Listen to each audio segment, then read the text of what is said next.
Hi. Just eating an Eccles cake.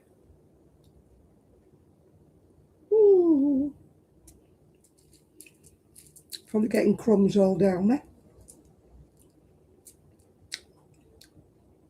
No, I'm not in some kind of a sci-fi. This is my heated shoulder thing. Hi, Nathan. Just having my Eccles cake.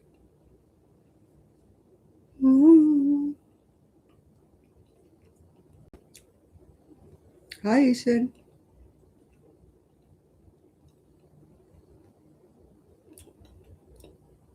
Won't be a minute.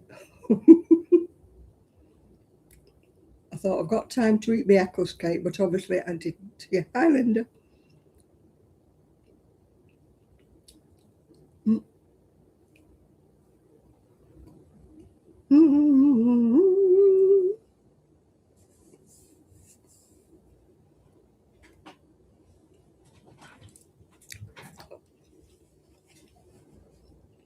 Hi, Esther. Hi, Helen. Excuse me. I'm eating my Eccles cake. I thought I had time to finish it before the video started, but obviously I didn't.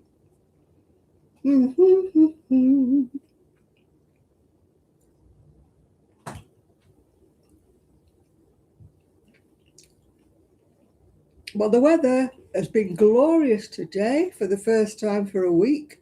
It's been absolutely awful, freezing cold. We've had hailstones, we've had thundering rain, torrential rain. It's been awful. If you're wondering what this is, it's my heated shoulder thing. You know I'm having trouble with my shoulder and my neck. My son bought me this ages ago. So I've rooted it out and put it on my shoulders. It heats up. It's supposed to fasten, I think, but it'll choke you.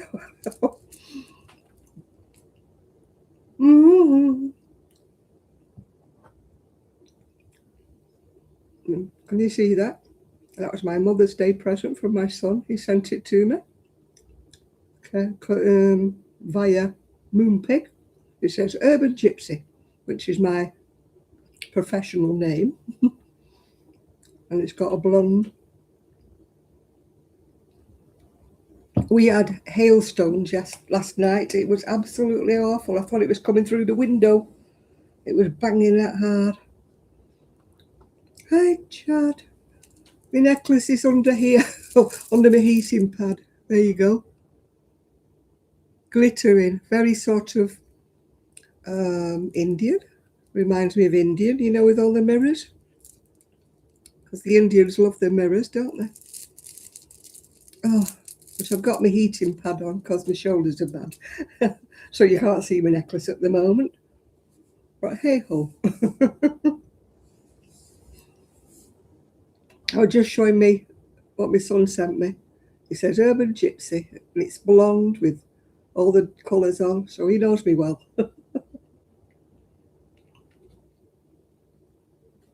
My lovely niece sent me a Mother's Day card. She said, whenever we're out, everybody thinks we're mother and daughter, so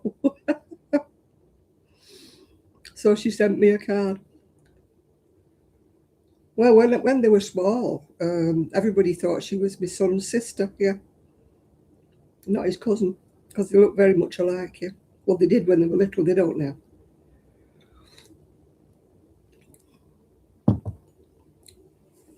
My son obviously is very masculine and my niece is very feminine, so they don't look alike anymore. Well, I'm wearing maroon and I'm crocheting maroon. Not much choice, is there? But maroon goes with so many dresses that I've got, so I needed more than one. I'm crocheting a cardigan pattern out of the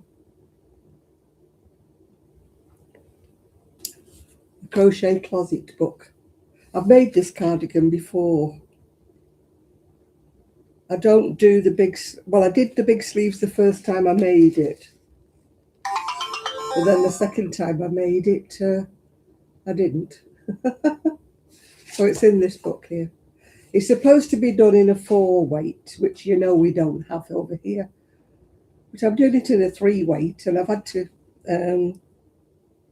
go on smaller hook. So, I don't know. My tension must be different to other people's, yeah. But I didn't think I was a slack crocheter or anything, but right, who have I got here? Oh, Bag a Day. Got a video. Damsel Design Company. Who the heck's that?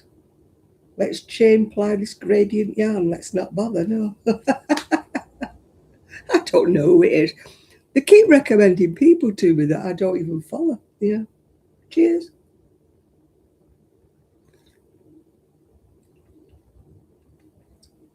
Yeah. I've got my coffee. I can't take my pills yet because it's too hot. Right, that's what I'm doing at the moment.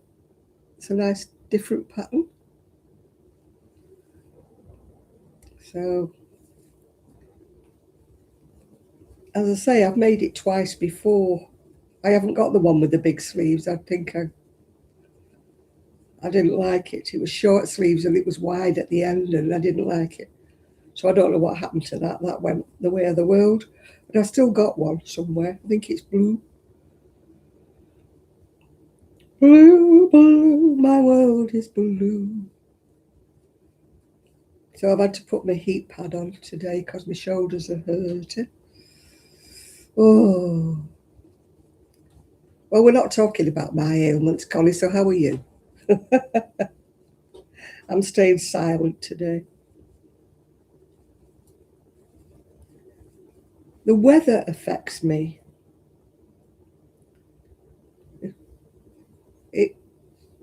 Yesterday I had to sit in the chair.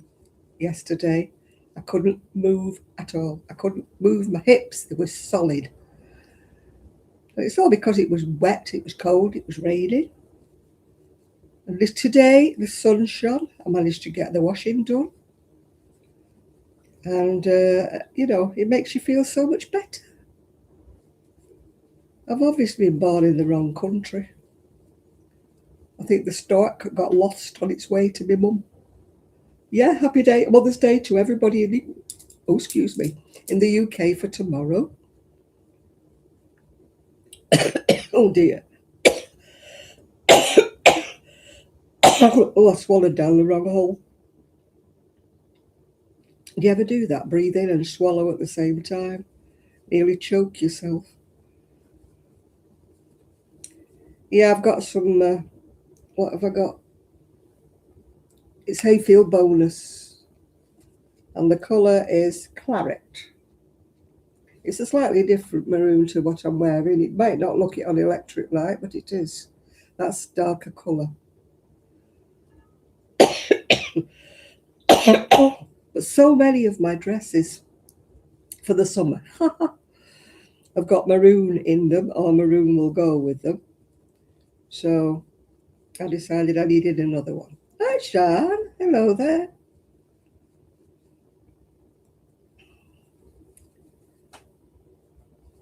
And how is everybody? What are you all doing? You can see what I'm doing. I'm crocheting. But what are you all doing?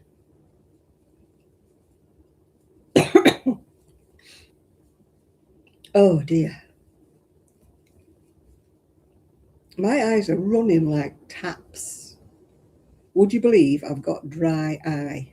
How can you have dry eye when your eyes just constantly run like you're crying? I don't understand why it can be called dry eye.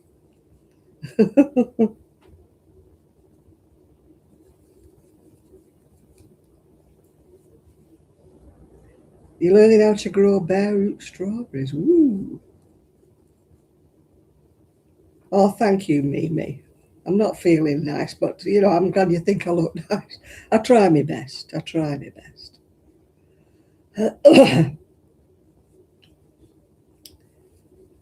Yeah. Oh, Janet, what did you do there? You did something wrong.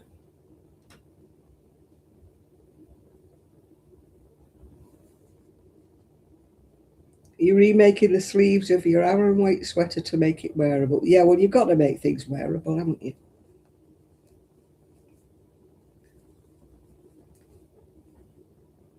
I altered one of my cardigans. The neck had gone droopy. Because the neck had gone droopy, the sleeves were too long. So I managed to it up, managed to make it wearable. We have to do these little things, don't we? Things don't always turn out how we want. What have I done there? Have I done it wrong? No, I haven't. I'm second guessing myself. It's only a one-row pattern. You think I could get it right, wouldn't you? Oh dear.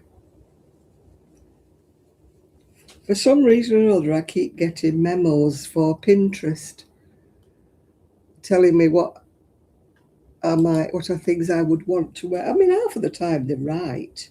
They do show me things that I would like to wear.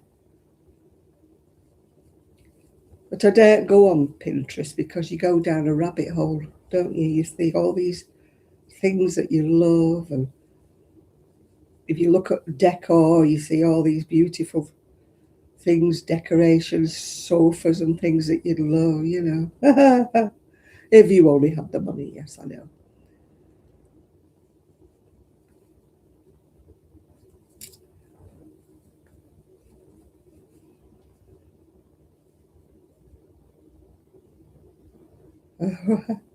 They went huge and ballooned. Why did they do that? Mind you, when I had the shop, a lady came in and she said, this wool's washed really big. It's just gone all out of shape and I've hand washed it. So I said, how did you hand wash it? Just as a matter of interest. So she did me a demonstration. She puts the water in the bowl and then she pulls it up and does that with it. And I'm like, whoa, no wonder it's gone big. Don't do that. Because every time she went like that, the water must have been dragging the thing down. I said, no, you gently massage it while it's in the bowl. I said, you don't lift it up. Oh. She said, well, I've always done that. In other words, oh, your sweaters have always been too big, haven't they, love? Yeah. Oh, dear.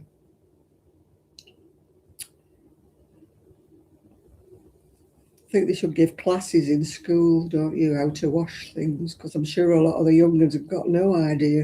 If it doesn't go in the washer, they don't know what to do with it. When you think we used to have to hand wash everything, yeah. Thank you, excuse me. Thank you. Thumbs up, everybody. 26 people, 14 thumbs up. Something's not quite right. Thank you.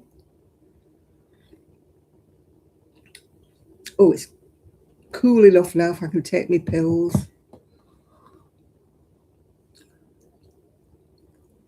They never give me enough.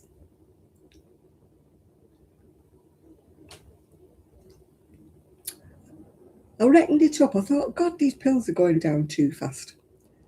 And I worked out how many they'd given me by how many I'm supposed to take in a day. And they only give me 10 days supply.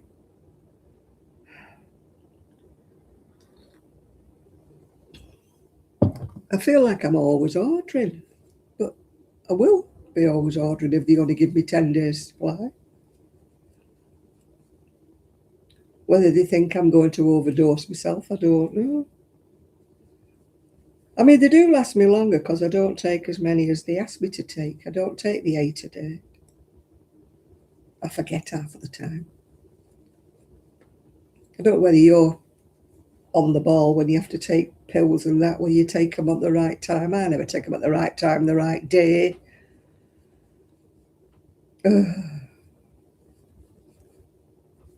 It's a wonder I'm surviving at all. Do, do, do, do, do, do. Oh,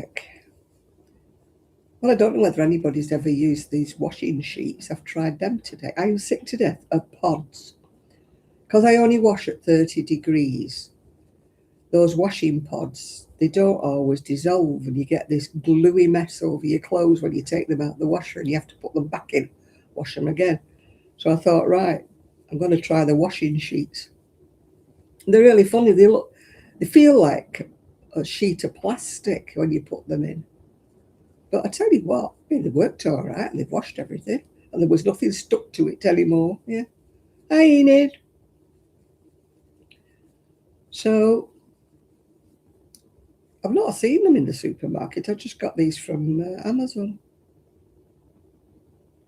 I went on to see what they had on, you know, special offer like for washing pods and that. You're going to make a brew, cover the spuds, and then you're good. Your spuds to cook or your spuds to grow? You're growing spuds as well.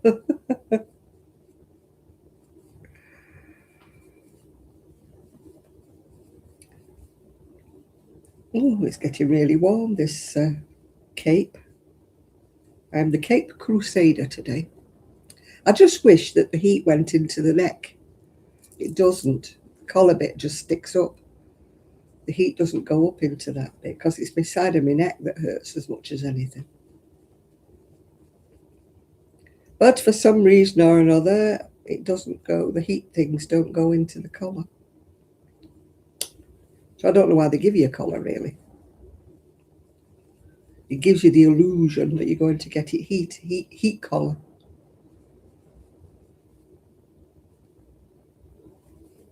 I have got clothes on underneath it. But I just needed it on. I might take it off later, but I needed it on.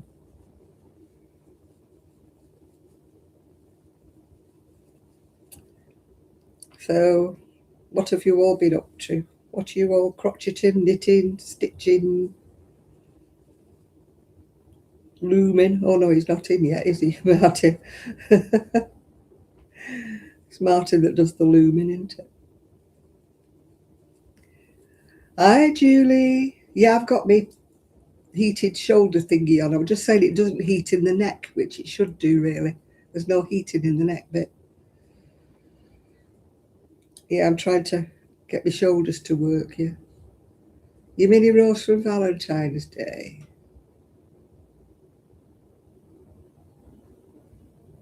Uh-huh. Oh, it was a real one, was it? You tried to dig a hole. It's a bit cold. Mind you, maybe it's not cold where you are. It's just cold. Hiya, Val. Didn't know whether we'd see you or not because you sounded tired.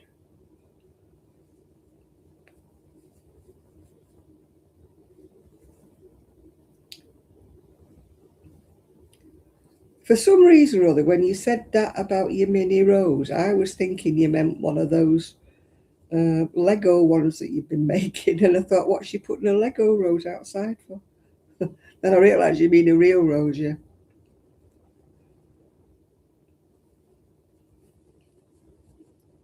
I'm crocheting again. I'm wearing maroon and crocheting maroon. There's no thing for me there.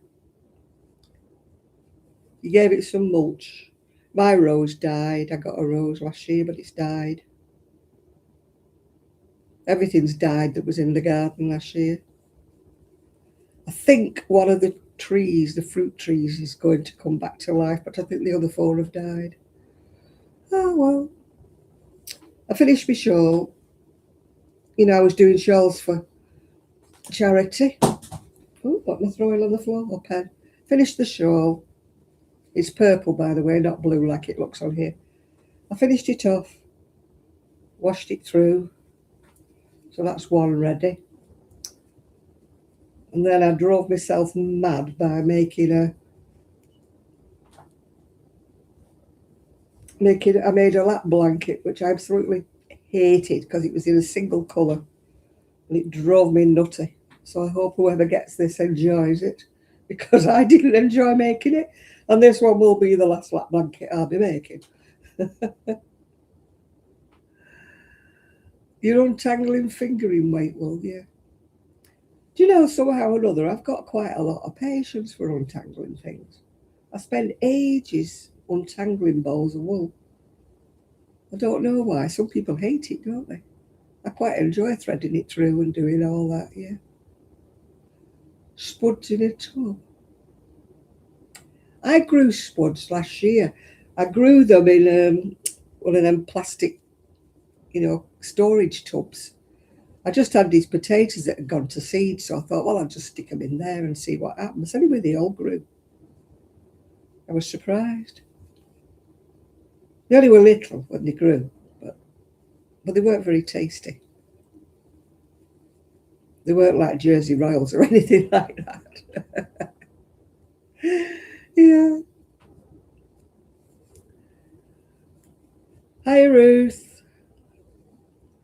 Ruth is going to whatever it's called, Tex-Mex. It's Tex something or other, Textile, I think it's called, in Manchester tomorrow.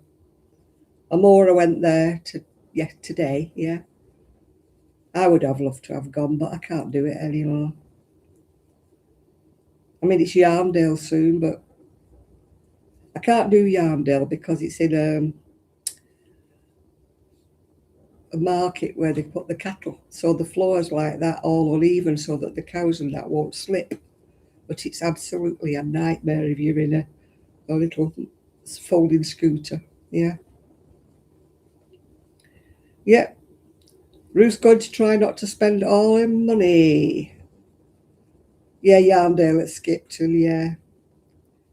I mean, I love going, don't get me wrong, but I can't deal with it. It's all the bumping, it knackers me back. And then it's got like gullies, you know. And if you get in a gully, like, you nearly tipping over.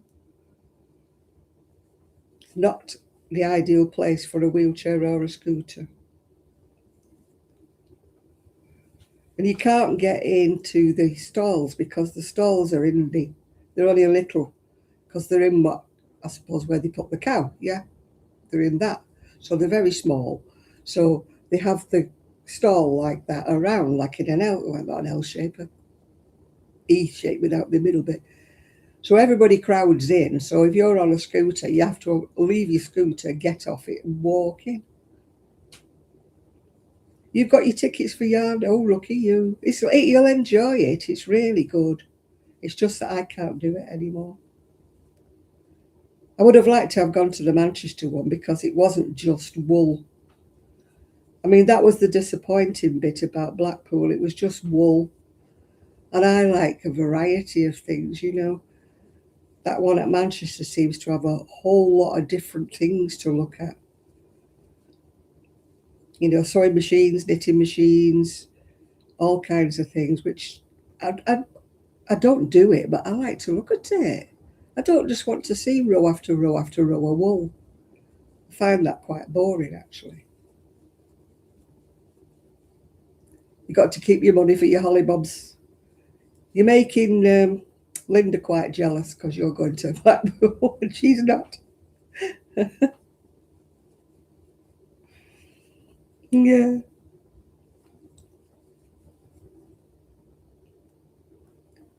Well, I hope the weather's better. It's been terrible here, Ruth. It's been absolutely awful. If you watch those videos that they do about Blackpool, it's been howling a gale, raining, lashing rain.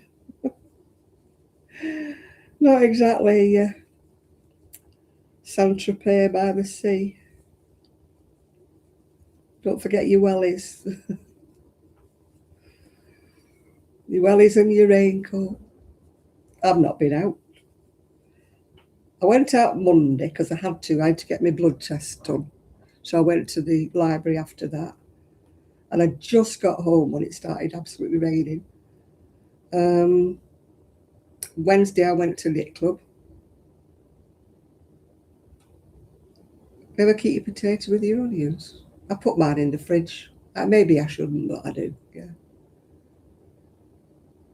Yeah, we wanted books, accessories, buttons that were a reasonable price, not those, they were very nice, the ones he had there that were done in ceramics, weren't they? But heck of a price.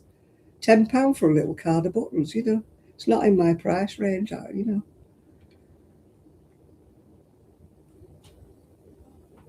I'm sorry, but I'm at the poor end of the spectrum. Yeah, I like to go to shows where they've got, a variety of yarn, like more in everybody's price range. I mean, not everybody's got the money for the hand-dyed yarn. I mean, not everybody can wear wool. I can't. If I had the money, I can't wear it anyway. It makes me itch. I mean, the other day I had something on and I didn't think it was wool or whatever, but all my neck, I was like a Mora. All my neck came out in red lumps all around here. It was so sore. That's why I've got a low neck on today and nothing. And I don't know what it was. I had a sweater on, but I didn't think it was wool. Yeah, well, this was, what was it? Oh gosh, it's Red Heart, is it? Oh, what was it called? It looks like Boho Spirit, but it's Red Heart. And it itched. Oh God, it just itched all my neck. It was bright red.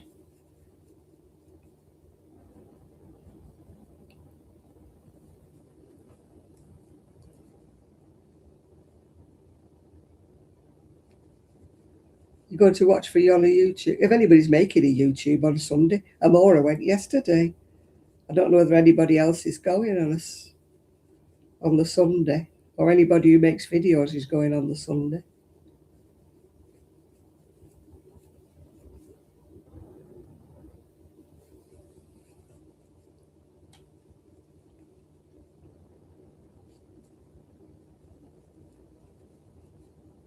Yeah, my onions are in the fridge, and maybe I shouldn't keep them in the fridge, but I do. I keep them in the drawer at the bottom with my veg, carrots, onions, potatoes. They all go in the bottom bit.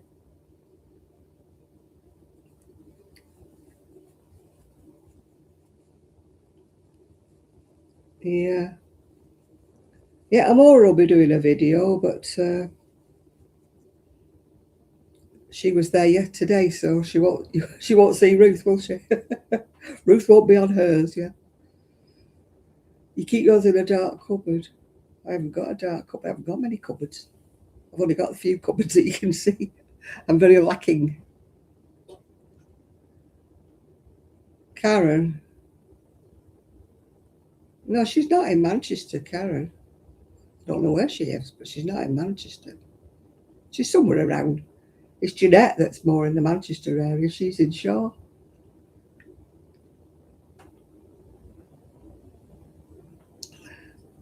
But I don't think Jeanette's going. No, she isn't, because she's gone to her daughter's, hasn't she? For Mother's Day. Yeah, you saw a YouTuber. I didn't know who she was. I don't watch everybody. I think Linda watches about 10 times more YouTubers than I do. Yeah. Well, at least they're not going to be wasted, Mimi, are they, if you make them into mittens? Yeah. I've got some lovely skeins of hand-dyed yarn. And I'd love to make them into mittens, but I can't wear the wool on. I can wear wool on my feet. It's the only place I can wear it. If I wear them on my hands, I'm scratching. I can't wear it in a hat. They're gorgeous colours. Hand-dyed yarn is gorgeous colours, but if you can't wear it, you can't wear it, can you?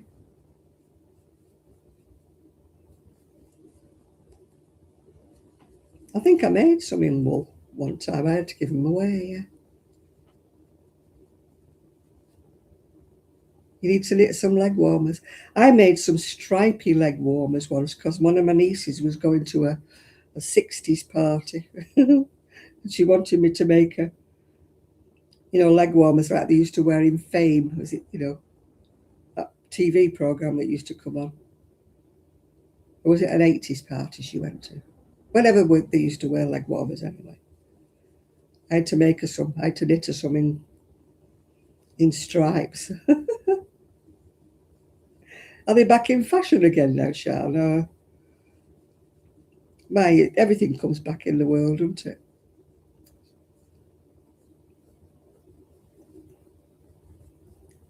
I don't mind things coming back in fashion. I just get irritated when these 20-year-old TikTok crocheters think they've invented them. And they'll say, I've made this pattern. And I'm like, no, you haven't. You're just using a pattern that I've made that pattern in the 1960s. You've obviously found your granny's old pattern and decided to revive it. And then say it's yours. It's like that baby cardigan I saw at Blackpool.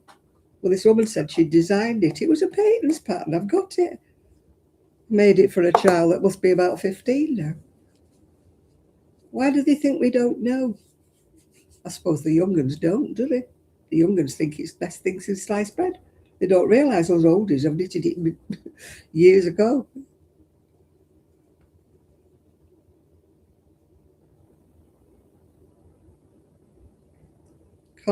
I wear leggings.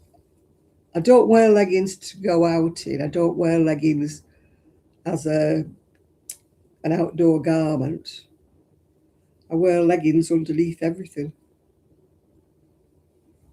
I wear them underneath my trousers because, fortunate with losing weight, my trousers, most of them, is too big, so I can fit leggings underneath her. And I always wear leggings underneath my dresses and my skirts. Yeah, I've got loads of pairs of leggings, but I wouldn't go out in the street in them. No way. They're not warm. How can people go out in them and say they're warm? They're not. They're not like trousers, are they?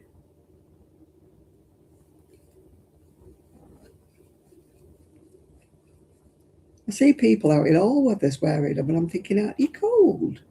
Mind you, they're probably young, they don't feel the cold. Maybe I didn't feel the cold when I was their age. I probably didn't, you know.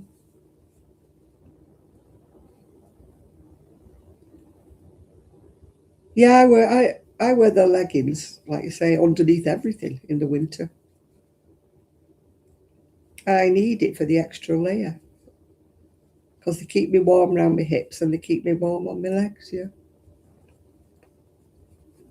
I'm just a cold. I mean, does the weather?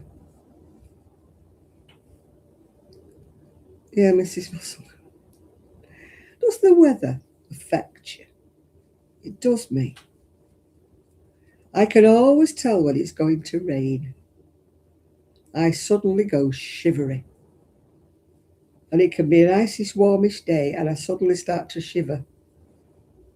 And then I can guarantee within about 10 minutes it rains, yeah. Oh, it's all right wearing shorts in the summer, but I can't understand why they wear shorts now. It's cold.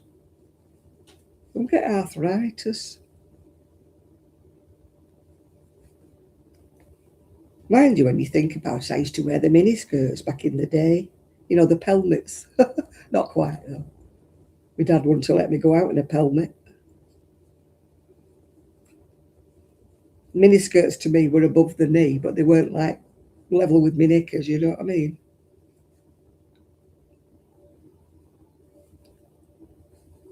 But all my aches, yesterday it was cold and hailstoning and that, and I couldn't even walk. My hips had just locked completely. It took me all my time to hobble in the kitchen to make myself a drink. I was there under a heated blanket on my chair in the lounge and I just could not move. And yet I got up this morning and it was sun shining and I walked out into the backyard with my washing. And I'm thinking, you know, what a difference a day makes. So it's definitely something to do with the weather.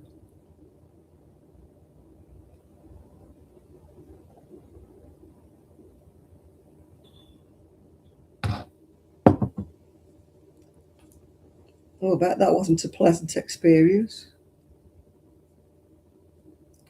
Yeah, it's something to do with the weather, isn't it? It must be. You know, one day I can't walk. I think I'm for the knackers yard. The next day the sun comes out and I'm not too bad. And I've still got the same medication. I've still got the same clothes on, you know. Well, not quite the same clothes, but you know what I mean. And I think it must be something to do with the weather. I never used to be like this. But I don't know when I'll get word about my MRI scan. Probably about 6 weeks, they said, yeah.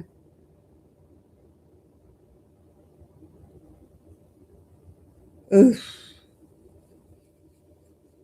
Yeah, you can see whether they're wearing knickers or not, usually, with them tights on.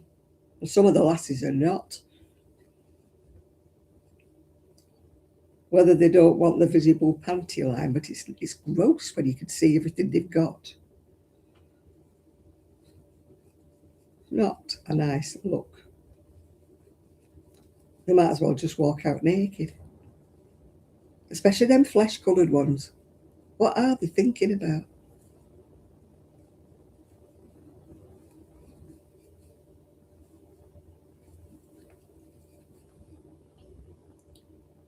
Yeah, I don't know why they wear really, really tight leggings when they're obviously overweight. It's not a good look, is it? I'm sorry if anybody wears leggings and they're overweight.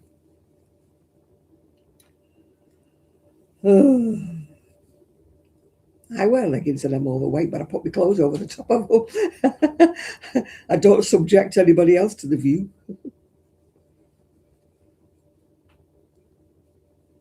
Yeah, exactly. That's what. There were two young lasses the other week with all the camel toes on view, no drawers on. And I'm like, excuse me, but it's not a good look.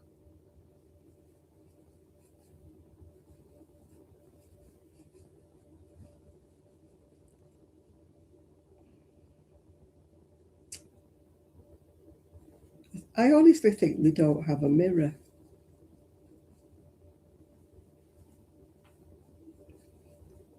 Is it out of fashion to have a full length mirror these days? Oh dear.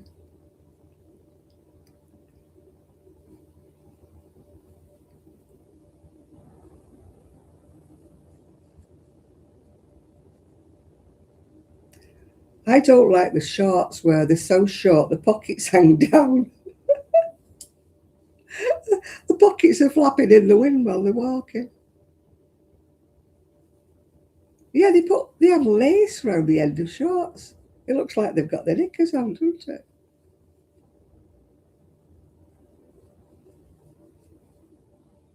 Oh God, there was about 2 summers ago. I was walking down the seafront, and there was a guy went past me, and he had one of those, the Sacha Baron Cohen wore at Mankini. He had one of them on, and I'm like, oh please, lime green it was. I'm like, oh God, and he looked like before Matt Lucas lost all his weight when he used to be in that Little Britain. He looked like that, and I'm like, oh please. He was walking down the seafront at Fleetwood. When I mentioned it to my friend, she said, oh yeah, I know who that is.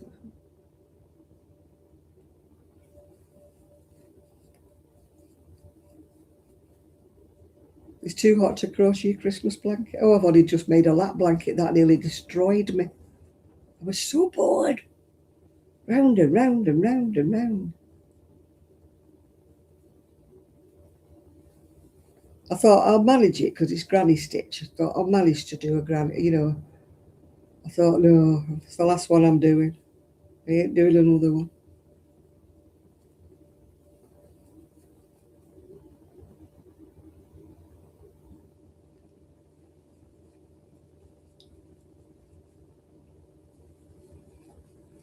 Yeah. No, we've got a town full of men who think they look chic with their trousers underneath their belly, and then the t-shirt stops short. So they've got this big expanse of flab hanging out in between. They think they look gorgeous. I'm like, either get a pair of bigger shorts that go round your waist. They're like, I'm 32 waist. Yeah, it's under your belly. If you went round your belly, you'd be 42 waist. Yeah. Why do men wear the trousers underneath?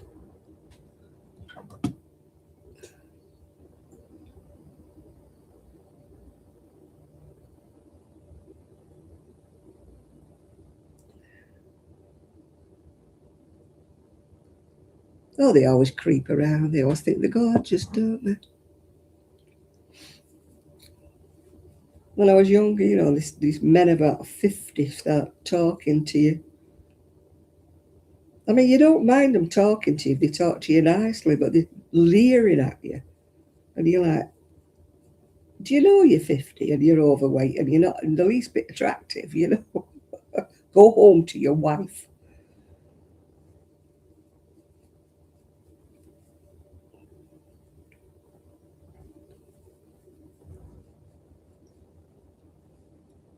Oh, thank you, Julie. Julie's sending me a little present, little bit of happy mail. I don't get much happy mail. I did off Ruth. I got some nice happy mail, and I've had happy mail before from Julie, so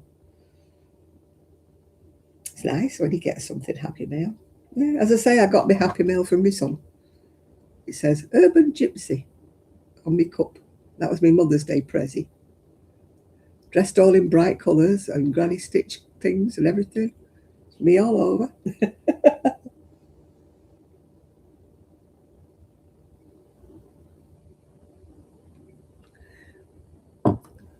I'm dressed quite dully today, actually, aren't I? Maroon. With a maroony dress underneath, yeah. Oh, that's nice, yeah.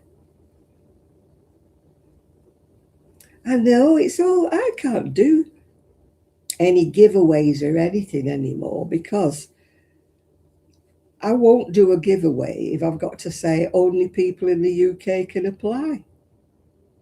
You know, more than half of my subscribers, well, yeah, come from the US. So if you did a giveaway, you're being discriminative, aren't you? You know, you're saying, you know, if you win, I can't send it to you if you're in the US.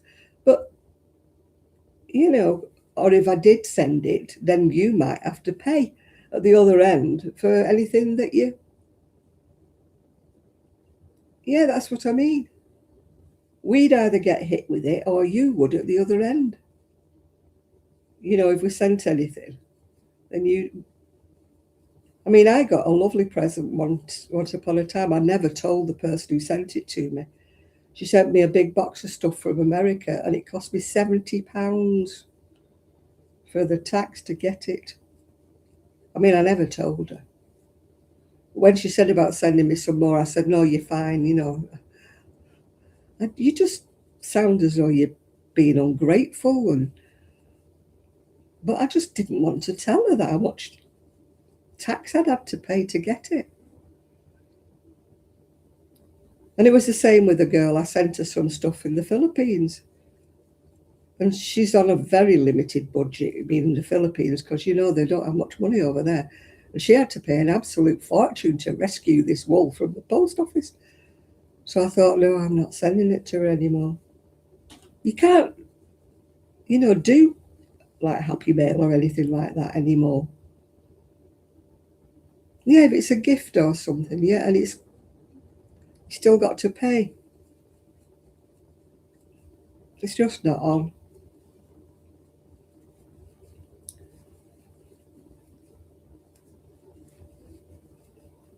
I mean, I can't be a business anymore because, like I said, most of my sales were in the US and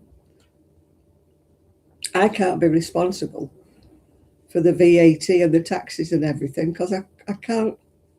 It would mean my garment would be so expensive, you know, if I had to include what he's added on for taxes and tariffs and God knows what else is. So that's why you never see me do any giveaways because I don't want to have to say only people in the UK can enter.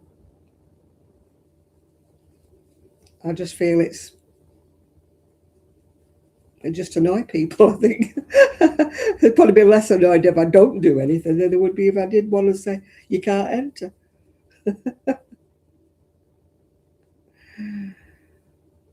The last time I did a giveaway, I am not joking, I did not recognise anybody who won. There were obviously people who weren't my subscribers who just joined because I was having a giveaway. And it annoyed me because they won. My friend, I won't name her, said, I go through them all first, she said, and if they're not a subscriber, they don't go in the list. She said, because she said they subscribe when you're doing a giveaway, and then they unsubscribe as soon as they've won anything. I'm not too sure whether they're doing that or not. Does anybody know? Wool Warehouse used to be the one who used to send things abroad, didn't they? But I don't know whether they still can. Hang on, I'm getting too hot here. I'm going to have to switch myself off for a bit. Unplug myself. Where's my thing? Oh, it's on the other side.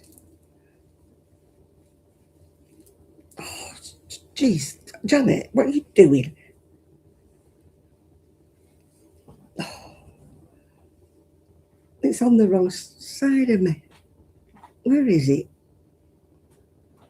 Oh, Janet. What are you doing? It's round the back of me somehow or other. I don't know where it is. Has anybody ordered anything from the UK? If you're in America? Ooh. Ow, ow, ow, ow, ow, ow, ow, ow, ow. That hurt. Oh, God, where's the wire?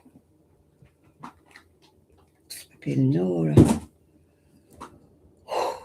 God, I've gone red in the face now. With that. I'll be cold again in a minute because I can't be doing with cold around the back of my neck. Oh. No, I think Wool Warehouse was the only one who was. I know that, what's she called?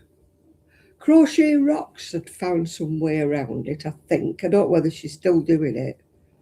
But she used to be able to send things, you know, to America. Because she has a bit of a wool thing from home, doesn't she, Crochet Rocks? I know she had to stop at one time sending anything abroad. And then I think she found a way around it. But then again, maybe he's changed the tariffs again, who knows? I mean, I was watching a lady at a wool fair in NYC, and she had quite a good trade, like, you know, dyeing the speciality yarns that she gets from Peru and things like that. And she was saying she couldn't get them. She said, it's, you know, you can't even buy the raw products in America because nobody keeps any yaks or whatever in America. So she said her business had ground to a halt because of his tariffs, because she just couldn't do it anymore. I mean, surely if you know, if your country doesn't produce it, how can you make people buy it when it doesn't exist? Yeah. I mean, most of the yarn these days comes from Turkey anyway. I don't care which country you're in. I mean, if you look at the labels on people like Serdar and Emu and all of that, you look and they all come from Turkey. Maybe so, but I don't know what animal she was. Maybe it wasn't a yak, maybe it was so. But she was saying that this animal only lives in like Peru or wherever it is. So she can't get it anymore to dye it, yeah.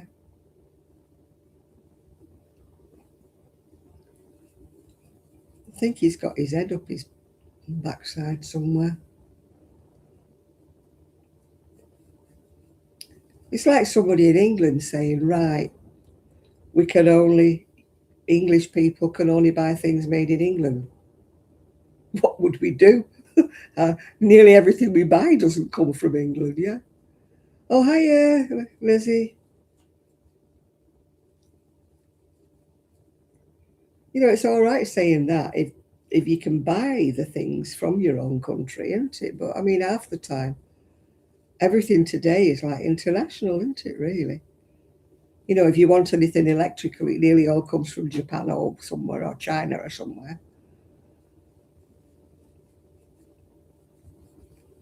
You know, if you want to say, oh, I want to buy something from the UK, everything I want to buy comes from the UK, it doesn't anymore. You can't do it anymore. And I'm sure the same applies to America.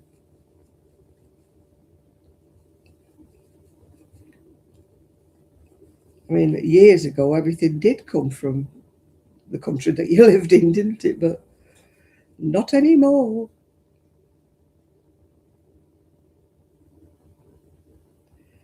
Yeah, that's what I mean, is how can he justify slapping tariffs on everything when you can't buy anything in America that's made in America? Well, you can buy some things, obviously, but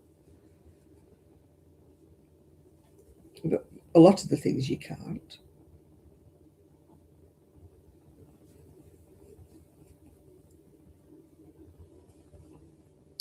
It's growing a bit. It's a strange stitch. It's like a sort of drunken granny. They don't give it a name, I don't think. I don't think they do. It's from this book I'm making, Crochet Closet. There's some things in I'd make, but other things I wouldn't, yeah.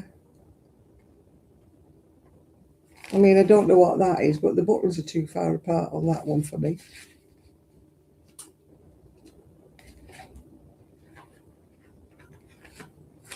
That one's, I would have worn it ages ago, but I don't like big and floppy anymore. Elegant swing coat, it says.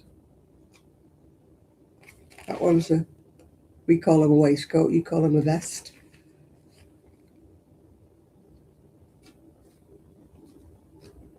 Now, I like the stitch of that, but I don't like the double-breasted style. But I suppose you could alter it, couldn't you, and do bigger fronts and do a single-breasted. And I don't like the ribs at the bottom. But I like the actual stitch of the cardigan. But it says sweater, winter warmer sweater. It's a cardigan.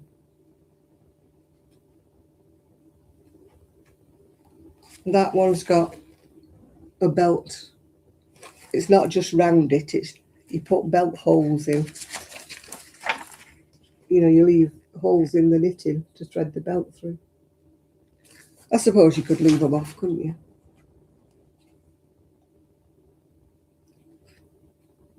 That one I like, but you do it in chenille or something. It's top down.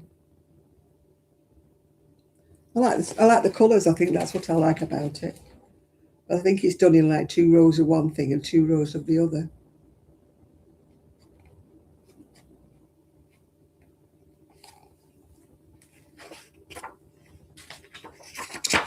That's called a something special. It's only, well, we call it double crochet, you call it single crochet. I couldn't be doing with all that single crochet stuff.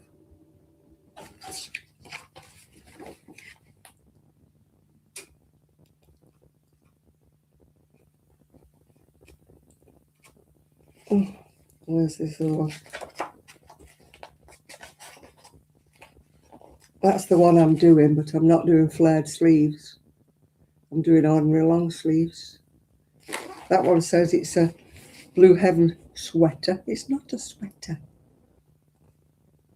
Not a sweater. It doesn't tell you what the stitch is called. It just says gauge swatch. It's kind of like a sideways granny stitch, yeah.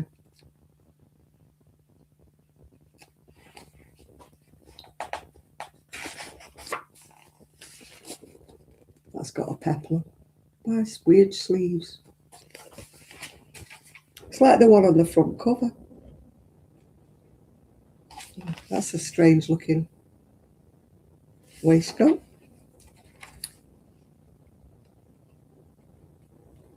I've had this book quite a while, actually. I mean, that one, again, it's double-breasted. I'm not keen on double-breasted.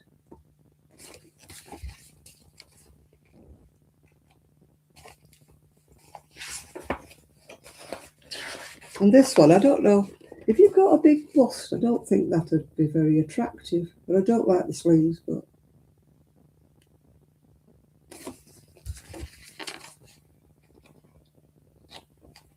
and I don't like the collar on that. Looks like it's stretched out of all shape. So I think I'm knitting it. I'm doing the best one out of the bunch. I've done it twice already, so at least it's called Crochet Closet by Lisa Gentry. I think I'm doing the best one in the bag in the book. Oh, some of those wooden hooks, are they called Lykke? Lykke. They are so expensive.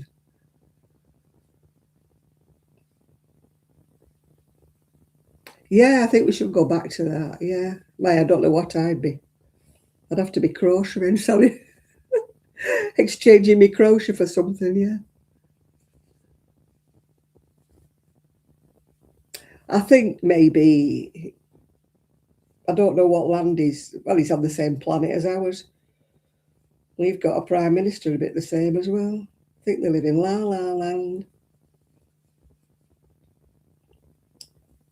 They are not of the people for the people, are they? None of them are. I don't care who they are.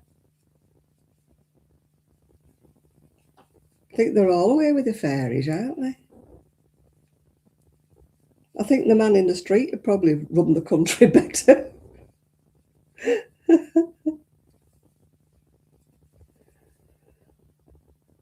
Yeah.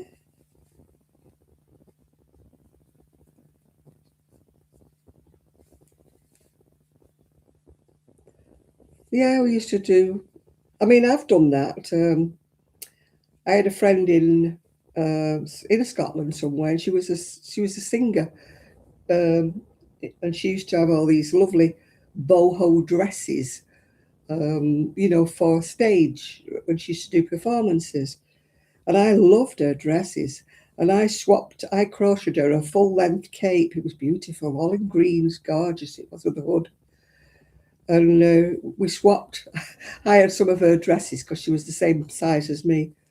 I've still got them actually, they're still nice. So we did a barter.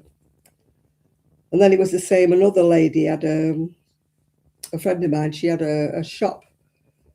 She used to sell a bit of wool. It was only a part time shop. She had a job as well. And she wanted one of my cardigans. So we swapped. She sent me some yarn. And she got a cardigan. I don't mind doing a barter. If anybody wants one of my cardigans, if they've got something that I want, we'll do a swap. Because I certainly can't sell the flipping things. That friend of mine who was going to help me sell them, she's just gone quiet on me. She was going to do this, that, and the other, and then nothing. I hate it when people say that to you. They promise that they'll help you and do this, that, and the other for you, and then they just go to the four winds. You wish they wouldn't say anything and get your hopes up. She has a little shop thing that she sells things with, and she was like, "Oh yeah, we can sell some of your stuff," and da da da. Never happened. She was going to come round and have a look at all the stuff I'd got in the garage, but she never came. Yeah.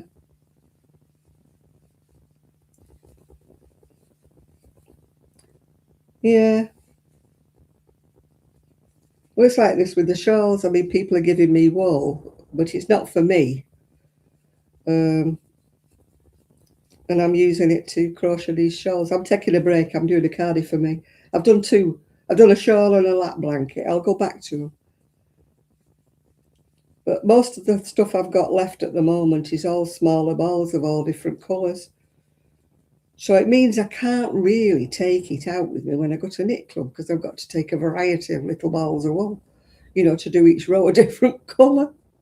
It's what I call my home. I do that at home. But I really like that plastic thing I bought. I think I showed it to you. It's see-through all the way around. It's on wheels. I've got two of them now. And I've put all my little balls in of all my different colours.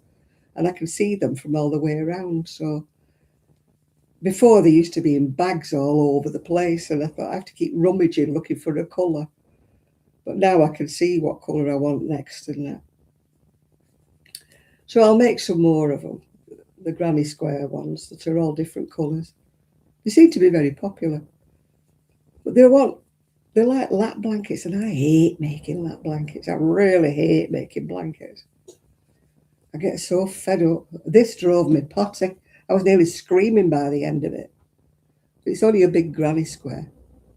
But I was like, oh, please let me get to the end of this wool. Because I was determined I wouldn't stop until I'd run out of this colour. Anyway, I had a little ball left when I'd finished. But the purple, I've got shed loads of that purple.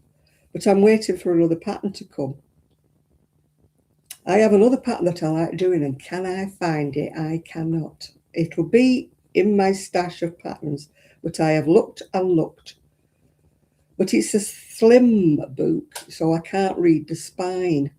And I went through all, but I got a backache and neck ache, and I couldn't see anymore. So I gave it up, and I've ordered another one, but it has to come from America. It's laughingly called Shawls in a Weekend, and there is no way you could crochet any of those shawls in a weekend. But one of them was called the 5-point shawl, and I used to make it a lot. And I thought, well, I've got this purple, so I want to make one in purple.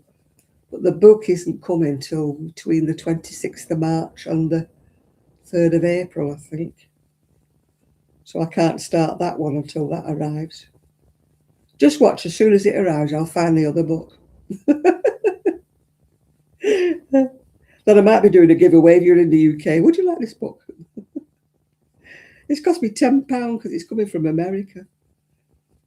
And it's only like a glorified leaflet as well.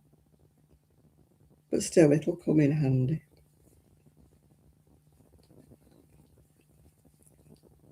But I'd rather pay like £15 for a book than pay £10 for a single pattern. I wouldn't mind if it was one that I know I'm going to use again and again. I mean, like this book was probably about £15 or something. It was $19.95, $19.95 when I got it about 5-6 years ago. But I think I only paid about £15 for it. But I mean, I've used it 3 times already, you know, so I don't mind. And my Doris Chan books, I mean, gosh, I've nearly worn the print off of them. I've crocheted nearly every one of them in one of her books. Admittedly, one of her last book I haven't made anything from because it was all Tunisian and broomstick. And I didn't do anything out of there. But I won't part with a book.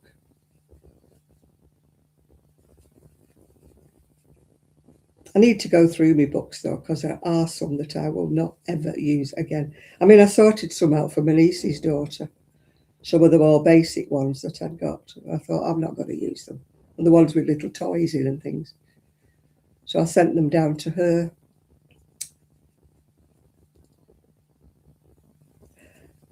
She's doing all right as far as I know, but like she's got school and stuff, you know. She tends to do more in the holidays when she can settle down because she's slow with it. I mean, she's done headbands, I think, and she did start a cardigan for herself, but I think that was a bit over ambitious. You know, she doesn't have the time, and she got fed up with it because it wasn't growing fast enough. But she's done scarves and hats and things like that. So she's done, you know, hand warmer things. And she's done a couple of like little toy things, you know. I don't mean the fancy ones that are all little hats, coats, and just like them tea baggy things and stuff like that she's done, yeah. Octopus and stuff, yeah. So I hope she keeps up. I mean, unfortunately, she's in London, so I just don't see her, you know, to sort of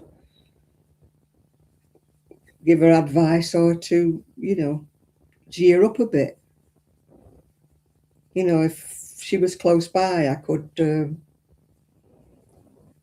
know, maybe sort of, if she gets stuck, because her mum doesn't crochet, she's got nobody to help her.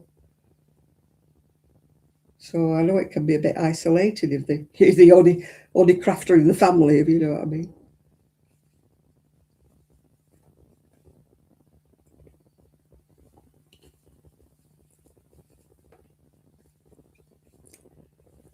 We shall see. People have often asked me would I teach them how to crochet, but I don't have the patience. And also, I crochet the English way. So, I'll be teaching them all the wrong sayings. I'm having to translate with this because this is an American book. I had to think when I started the pattern. No, it's not a double crochet, Janet. It's a treble to you.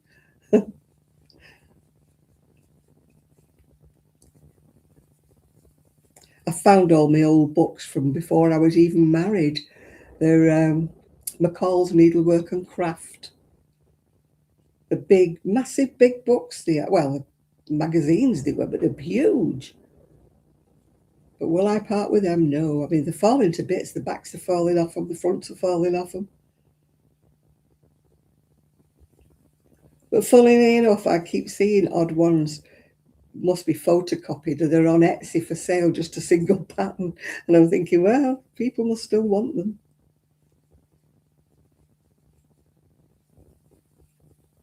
I watched a lady quite by accident today, actually, on YouTube. And she's only a small lady and she's big busted, but she wanted more of a fitted cardigan. And she said she was sick of all these big baggy things that just didn't do a thing for her. And so she'd gone on Etsy and found a knitting pattern from the 40s. But of course, it was a 34-inch bust. So she's had to, size it up like and that. But she's managed to do it. And it really fitted her nicely. It was a really fitted one. And she's made about 4 or 5 of these now. Yeah. And that's why I go back to vintage patterns really a lot of the time, is because I've fed up with these big baggy floppy things. I mean, even when I do the hexie cardigan, I don't make mine big and floppy like a lot of them do with these huge sleeves and massive. I mean, I love Amora to death, but everything she makes is massive and floppy, isn't it? She likes them. She can wear them. She's tall. But when you're little and squat like me, you don't look good in something that's big and baggy. I think you have to be tall enough to carry it off.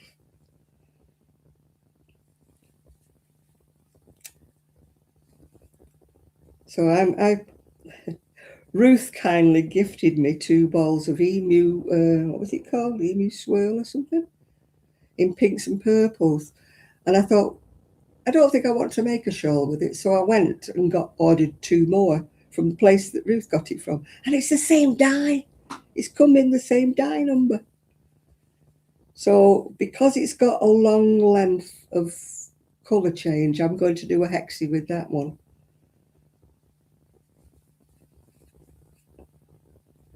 Because I'm not keen on, well, I did one, didn't I?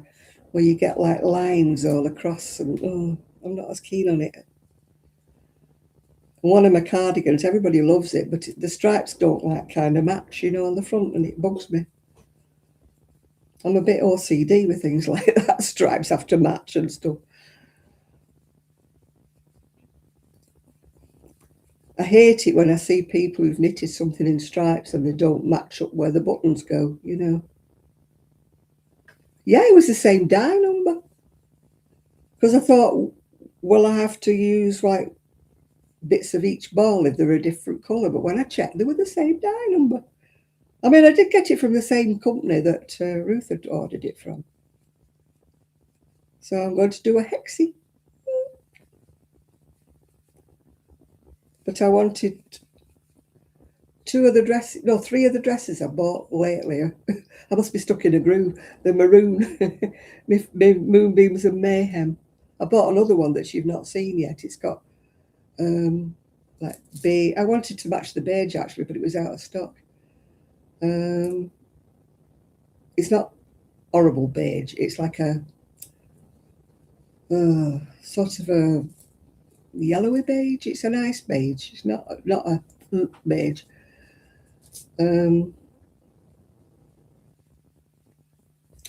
So, but I couldn't get the colour.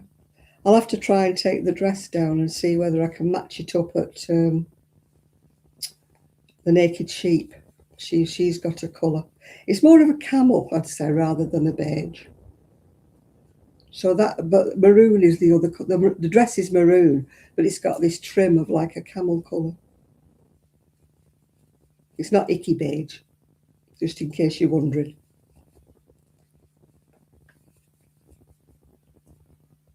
Beige is banned from my wardrobe. I've got a beige cardigan, but I wear it in bed when it's cold. I made it because it matched one of my dresses. And I thought, oh, and I've decided that the dress it matched, I could get away with wearing lemon with it. So the beige got put into as a bed jacket, yeah. The candle, it's a Yankee candle. It's oh God, I think it's lemon. It's got a load of lemons around it. I can't actually smell it. I think I've gone nose blind. I've got some other little Yankee candles, and they're only little ones. And you know, Yankee candles are supposed to smell nice. I can't smell them.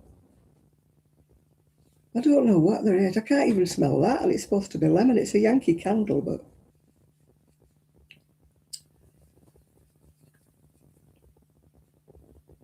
they don't smell anymore like they used to.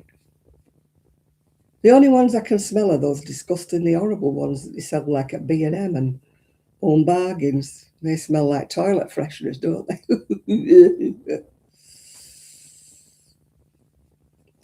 The ones I like the best are the ones that are like the winter ones, you know, the frankincense ones and the Molly, I did buy some frankincense, what do you call them? Incense sticks. They don't smell of anything to me. You know, the winter ones that are red that they sell at winter, the Glade, I think, do them. Yeah. They smell really nice. But you only get them at winter time. And I like, what was one of them called? It's called something like Clean Sheets or Linen or something. I can smell that one. But this one, I can't even smell it. It's supposed to be lemon. Because the kitchen smelled a bit of... the toolbox next to his name means that he's a moderator. I don't know why Shane used to have one, and so did Chris. Somebody else used to have one. It means that if anybody comes on and they're being a bit of a troll and I don't see them, they can boot them out. Yeah. It's a spanner, actually, I think it's supposed to be, isn't it? I haven't given any out for a long time, yeah. You can see a shield, yeah. Yeah, Nathan's got a shield as well. It used to be a spanner, didn't it? Meaning you were a moderator. Because I'm sure you're still a moderator, yeah. Yeah, they changed the blinking things. They put little crowns on with a number one. If you post a lot, you get to be number one, and then if you don't post as much, you get to be number two. I don't understand what they mean. On your TV, it's still a spanner. It's got like a shield or a weird shape next to your name now. They're always messing about, aren't they, with things, yeah. Yeah, it's a blue shield now, but it used to be a spanner.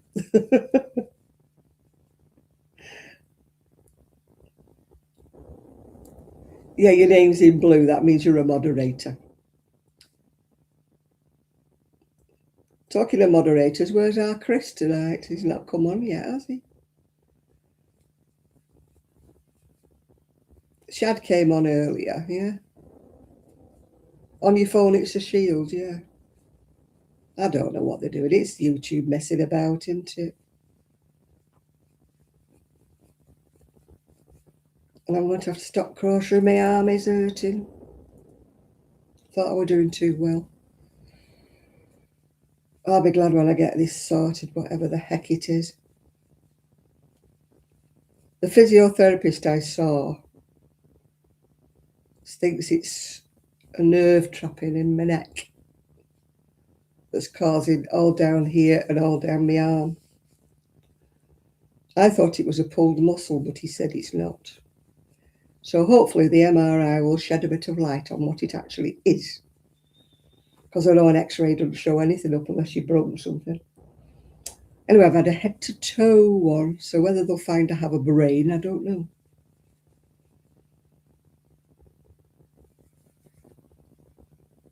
I was in it long enough, 25 minutes. It felt more like 25 hours, but it was 25 minutes apparently.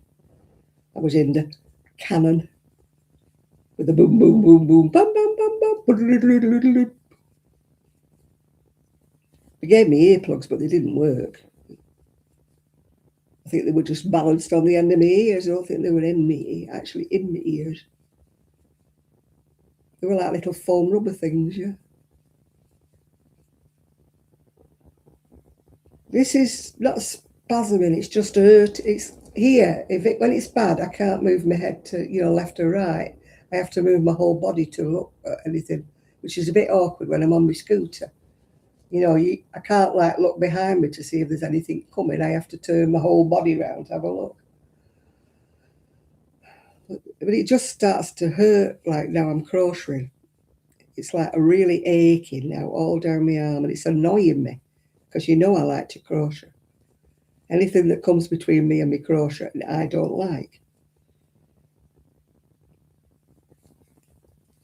When it's my legs, my hips and everything, I can cope because I can still crochet when I get pain in my back and my hips and that. But yeah, pain in my arms is not what I want. It just feels like in the good old days when I used to go to things like gyms and do exercises. When you've over-exercised and the day after you can't move anything. That's what it feels like. But I can't say it's that because exercise and me are just complete aliens. We don't agree. When I went to see the physio, I thought if they've sent me to a physio and all he's going to say is, here's a sheet of paper and some exercises you've got to do, I thought, I'm going to dot him on the nose, because we've won the T-shirt on that. We've been to the gym, we've been everywhere, and they can't do anything for me. Anyway, he was quite the opposite, He was, more interested in what pain I was in and everything like that. So I thought, maybe we'll get somewhere this time. It took them long enough. Years and years and years I've been asking for an MRI scanner and not got one. So maybe this time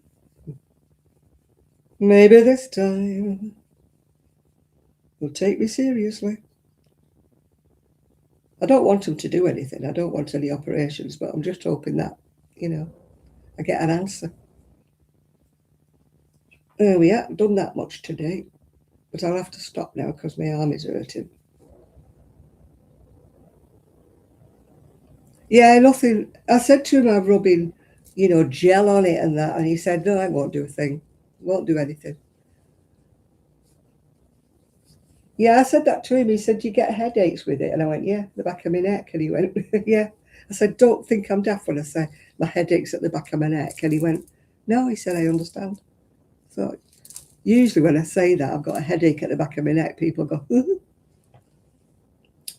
But, right, I'll have to stop for a few minutes and hopefully it will die down.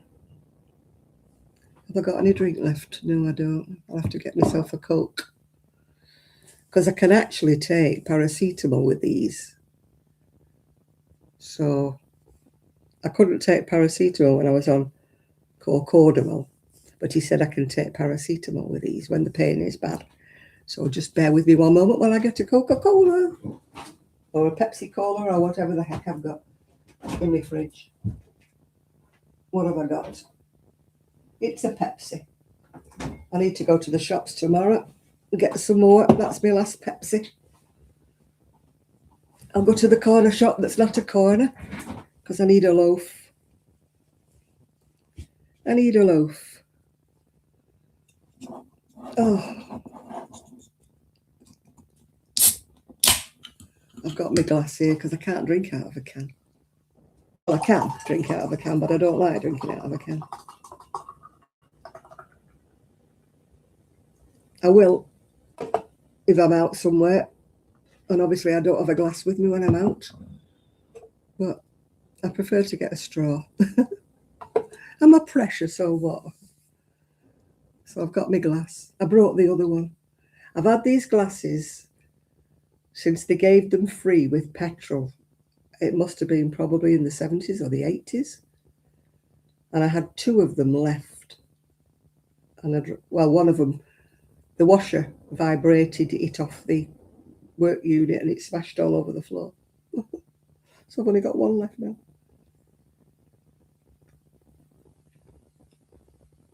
I just like the shape of them. They're small where you put your hand at the bottom, and they're bigger as they go out. And they've got a ridged pattern on them, so I'm less likely to drop it because my hand just does what it feels like and it just goes doop and drops it,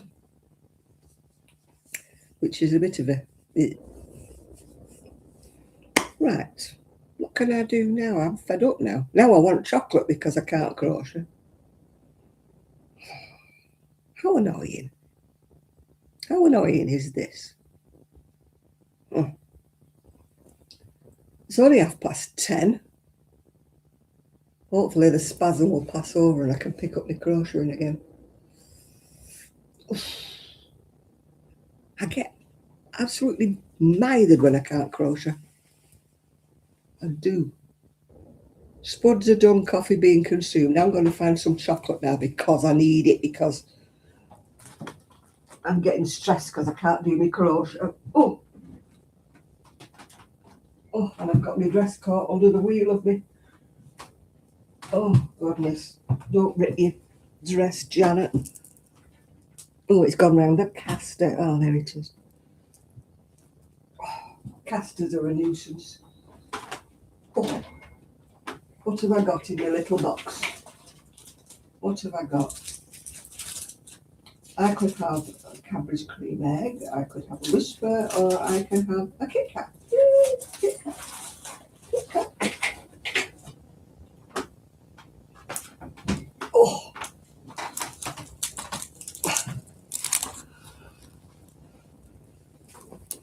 When she walks like a flamingo. I walk like an elephant with 1 leg. Oh. Oh. Got my blankie on. Oh. Can't resist them. Cadbury's cream egg. Ooh, it's leaking, I think. I got one the other day and it was leaking out. It was all squidgy. It was a mess. Sorry about no. Who was it who sang that? I bet Shone knows. When she moves, dee-dee-dee-dee, like a flamingo. Have you ever seen the way a flamingo walks? It's not exactly a compliment to a young lady, is it? No, it wasn't. It wasn't the Kinks, was it? No. Come on, who was it who sang that? If Dottie Dolly was on, she'd tell me right away. God, that's hard. It's been in the fridge.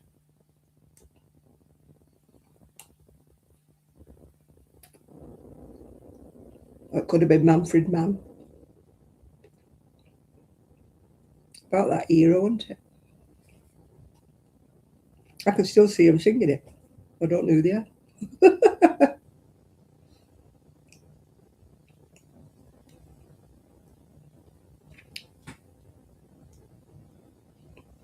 I'm surprised he's still singing. Man, he's not been well, has he, Barry Manilow?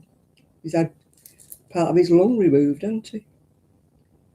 It was Manfred Mann, was it? Yeah, right. Hiya, Chris. We wondered where you was. Yeah, look at that. Enid cream egg. Manfred Mann. I could see him.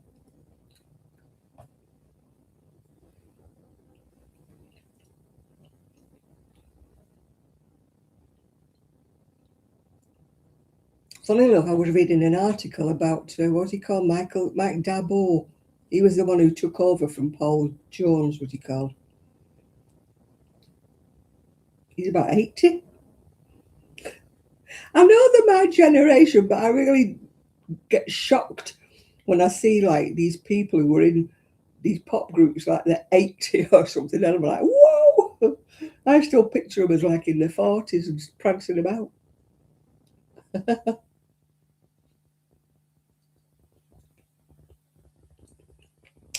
They are sweet, Chris, but they're nice. I don't like the caramel ones or anything like that. I only like the cream ones. I accidentally bought caramel ones. Now they were disgustingly sweet.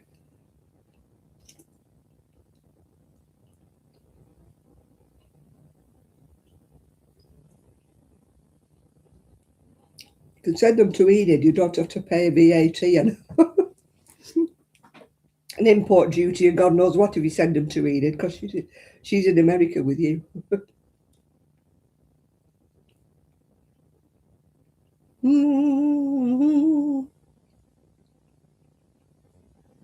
I don't like Biscoff. I don't like the Biscoff biscuits. I don't know why everybody raves over them.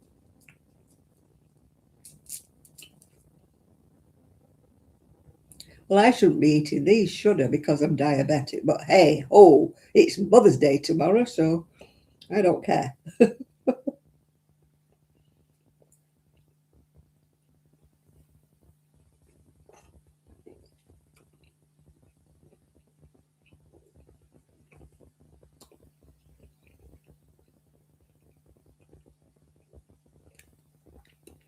I was watching Cozy Rosie getting ready for this Manchester show, you know, the Tex-Mex things, whatever it is. She's done crochet baskets in like a macrame twine. And she's put loads and loads of mini eggs in and a little bunny. And then she's put them in cellophane and tied them. I don't know how much she'll be selling them for, but Ruth can tell me if she sings her. I watched a video while she was making them.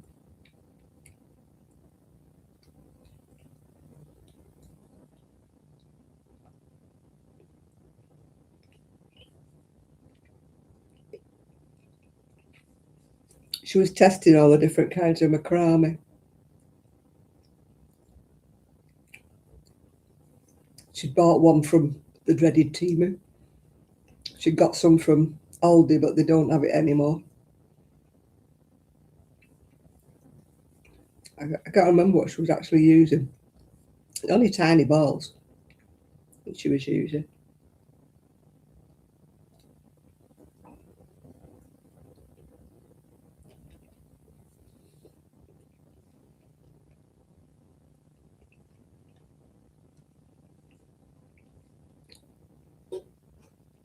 I was watching Passionate Kelsey, and she was making all these granny stitch bags. And she sells them for fun, you know. And I'm thinking, she doesn't line them. You put anything small in. Cozy Rosie, yes, she's a very nice lady, actually, yeah. I met her at Blackpool. But as I say, she sells these, I don't know how much Passionate Kelsey, but you couldn't put anything in them, could you? You know, you put a pen in it or your lipstick or anything, they go straight through the holes in the bottom.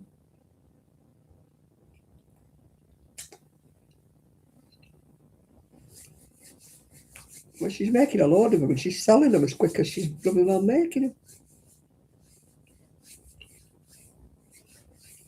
I don't think anybody would be buying them if I made them. Can you imagine a bag made like that? You know, what could you put in it that would be? You could put books in it, I suppose, or something big, but you couldn't put anything small like a pen or your lipstick or anything small. It'd fall right through. Yeah, I watched the last Cozy Rosie. I started watching Cozy Rosie when she went to a oh, where was it? She was contributing to a catwalk show. She wasn't doing the modelling, but she was making it. She made a dress and something else, and it was really far out crochet because a lot of the models and that, and a lot of the people who were designing the clothes were actually set ethnic, and they like the bright colours and the strange clothing. But funny enough, I really liked it. And I was talking to her at Blackpool, and I said, I've been a subscriber of yours since she went to Atlanta. I think that's where it was. And I watched her video. She did the catwalk and she did all the behind the scenes and everything like that. That's when I started watching her. But the last one I watched last week, she was packing up ready for this show in Manchester. She was making these little tiny baskets like out of macrame stuff and putting eggs in them, little mini eggs, yeah.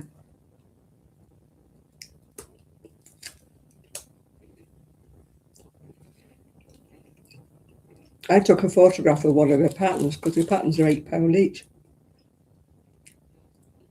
And I was feeling particularly mean that day I was in Blackpool. So I just took a picture of it and thought, I can do this. I'm sure I can do the stitch. Because you know me, I don't use patterns half the time anyway.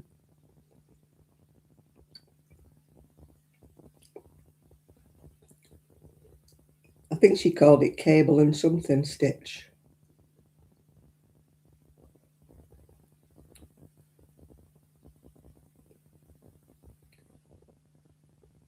Come away, come away, come away. What are you doing? Yeah, that's what I was doing with all. That's what I've got, all those little balls of wool. That's why I can't take them with me to the knit club. I'll be making shawls, multicoloured shawls with her. Why will it not go?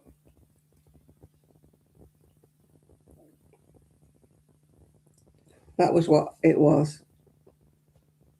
I thought, I don't need a pattern to do the jacket. It's just the stitch.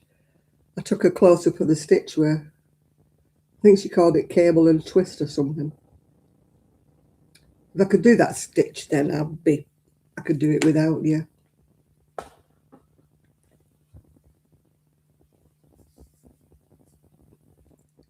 Yeah, you could do that. But I mean, they're only small, the ones she's been making, that Passionate Kelsey. I don't know how much she charges for them. I've not looked at her webpage. That was Cozy Rosie's pattern, yes.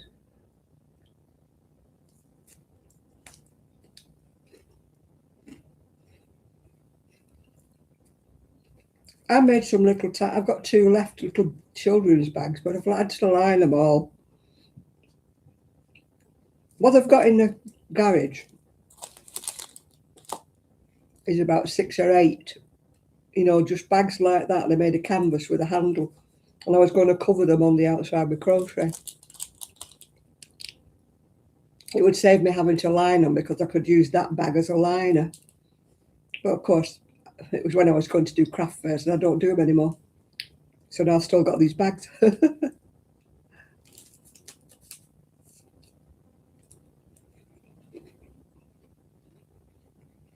Don't know where they are.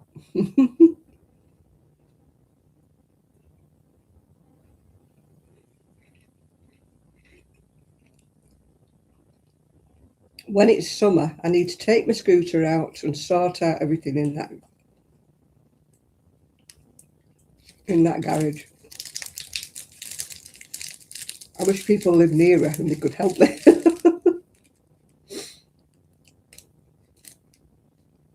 Do you work for wool? And you work for money? No, forget it.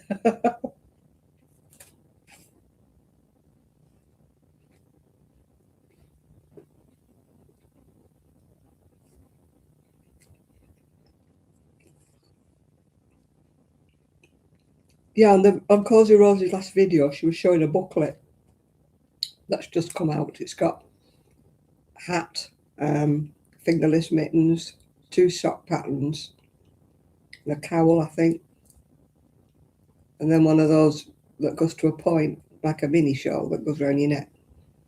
I don't know how much the book is. She's only just got it. She was going to sell it at the Manchester show. It's only got 6 designs in. 3 of them are hers and 3 of them are somebody else's.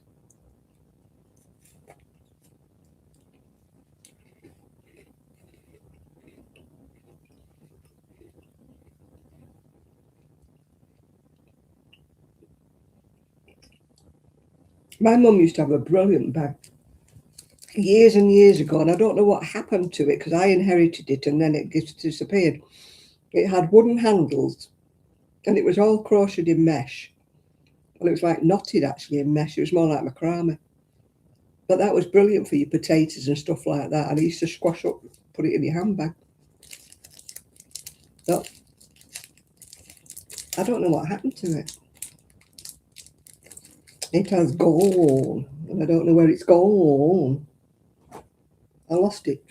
Oh, I lost it before I came to Fleetwood. It used to hang up in my downstairs bathroom and press switch, and then it just sort of vanished. I don't know what happened to it. But it must have been about 50 years old, that bag.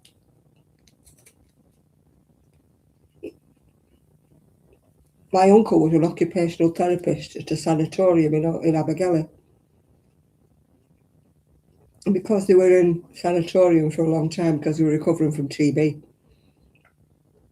he used to have them doing crafts and things like that.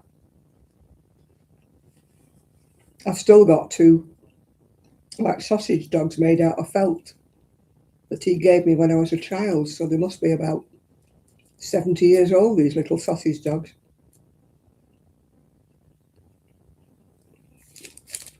Everybody's tried to throw them away, but I've hung on to them. No doubt when I'm gone, they'll just get put in the bin because people won't realise what they mean to me sentimentally.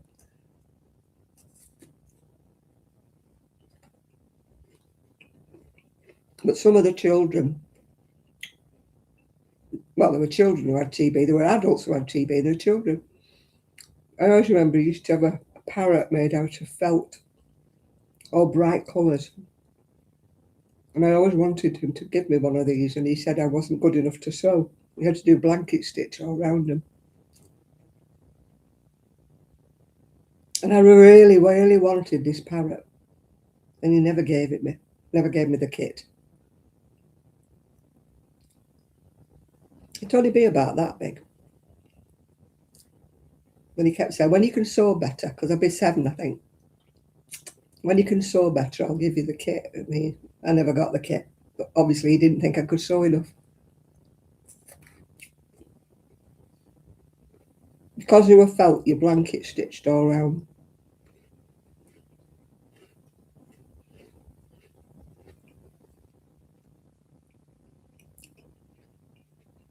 I might manage that. I don't think I'd ever manage that felting, where you stab it. The girl at Knit Club was doing it.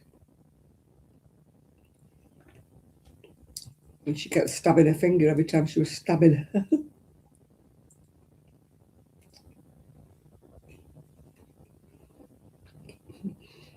She was doing something one day and I went, oh, I said, is that that snowman that was in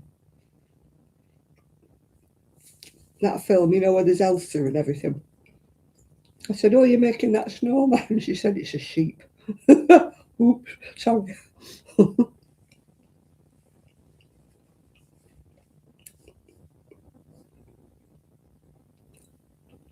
I missed that one. I was off school when I was ill. Very rare I was ill, but I was ill when they did that jab, that round thing on your arm. And they said they were going to come back, and do a sweep of the ones who were missing. Only about half a dozen others that weren't in that day. They never came back, so I never had mine.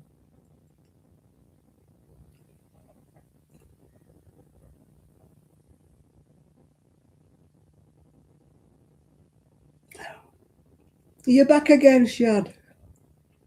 You're not going out for a meal today?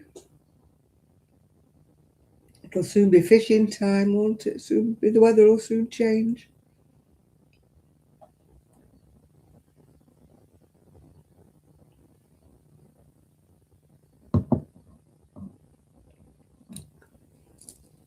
Yeah, there you can see it better now, Shad.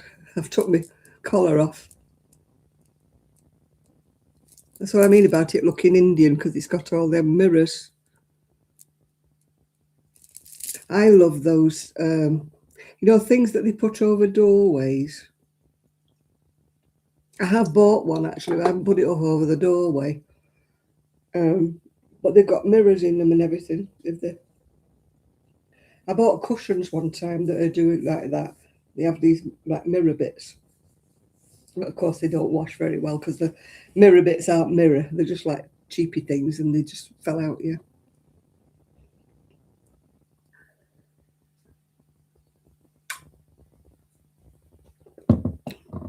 I don't usually react to any kind of...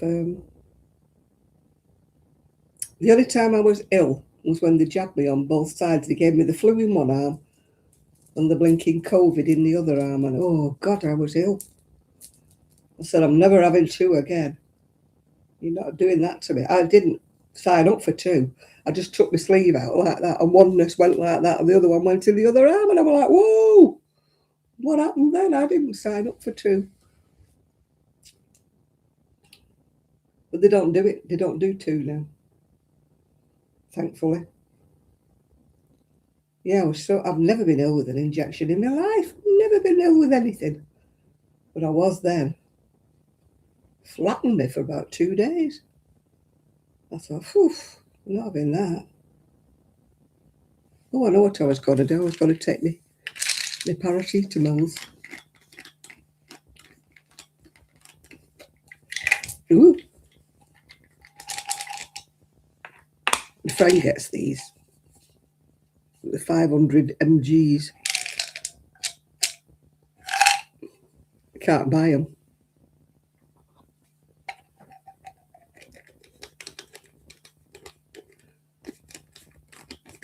But yeah, I was really bad.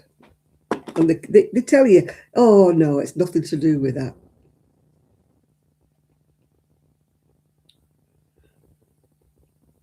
They make it out like you're being a wimp or you're making things up.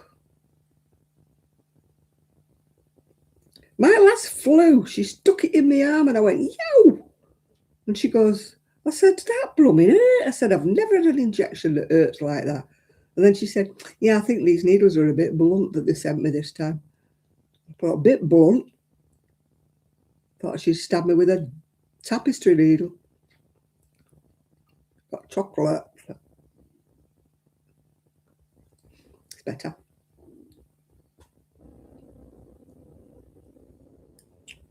Yeah. Yeah, she said, I think this batch of needles is a bit blunt. I thought, God, you're not kidding. She said, I think they're a bit thicker than the others. I thought, now you tell me, now you stabbed me.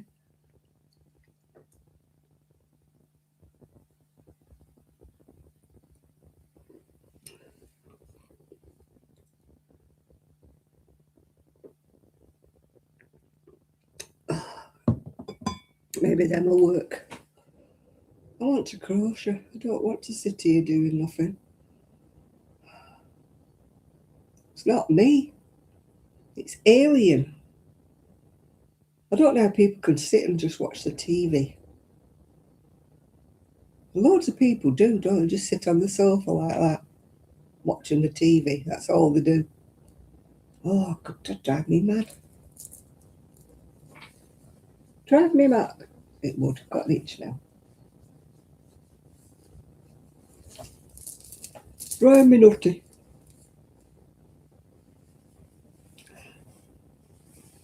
No. Well, I used to watch Call the Midwife. That's finished. I watched Death in Paradise. That's finished. So, no, there's nothing I'll be watching on the TV for a while. I'm not into the Olympics and stuff like that. I'm definitely not into the news. And I can't be coping with these reality shows. Oh,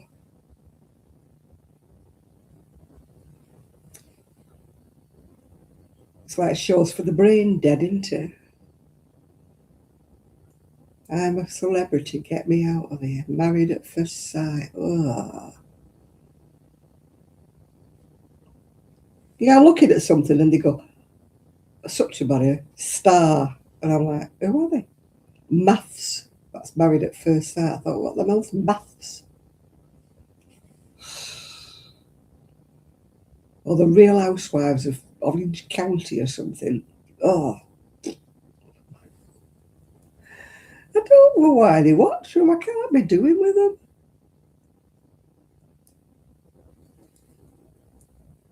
I know people who watch every one of them, and I'm like, why? Why? I don't. I'm weird. I don't like anything like that. I don't even watch that Masked Singer and stuff like that.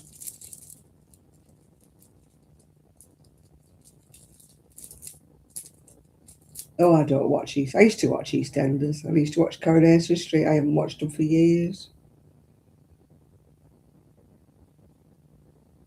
And I certainly don't watch the news anymore. Can't be coping with it.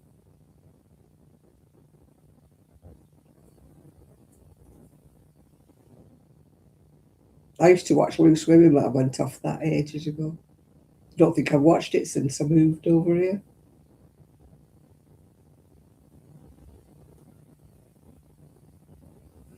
There's not much I do watch, actually. I used to watch things like Shetland, but it's changed now because it's a woman now instead of the man.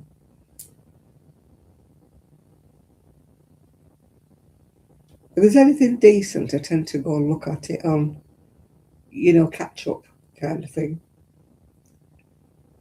Because I like to watch it all in one go. I don't like watching it one week and then I forget to watch it the week after, and then you watch it the week after and you miss what happened in between. And that's what really bugs me. So I prefer to wait till it comes on catch up and then watch it in a binge it, watch it all in a lump. I did that with Death in Paradise because I missed it all. So then I binged it all.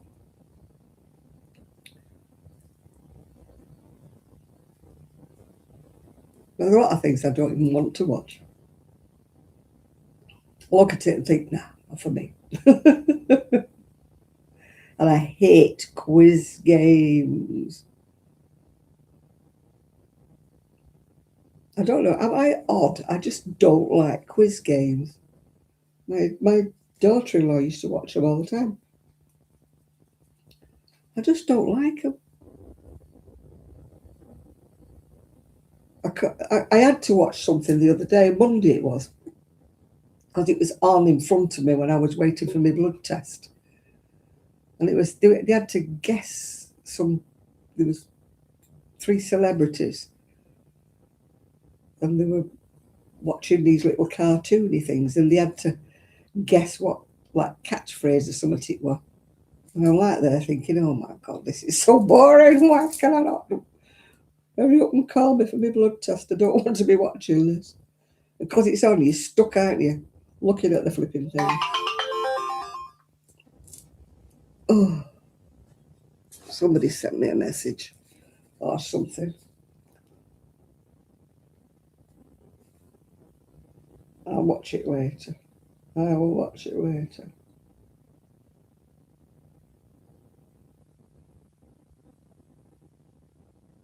Nicholas Ashborough, Scorpio. I'm not a Scorpio, so I can get rid of that. I'm a Sagittarian.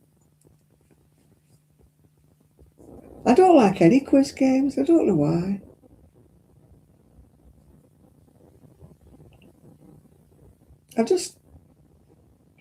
I'm not into sports and I'm not competitive in the slightest. So I never want to win anything. It doesn't bother me. I don't know why I don't like quiz games. I just don't. I'm a strange one, I know. I know what I like and I watch what I like. And it's probably not what anybody else watches, and it's probably what nobody else likes. Right, I'll have another go. Hello, Munchkin. Hello. I'm trying to pick up my crochet again. I had to stop for a bit because my arm was hurting. So I've had a 10-minute break. Maybe I can do it for a bit longer.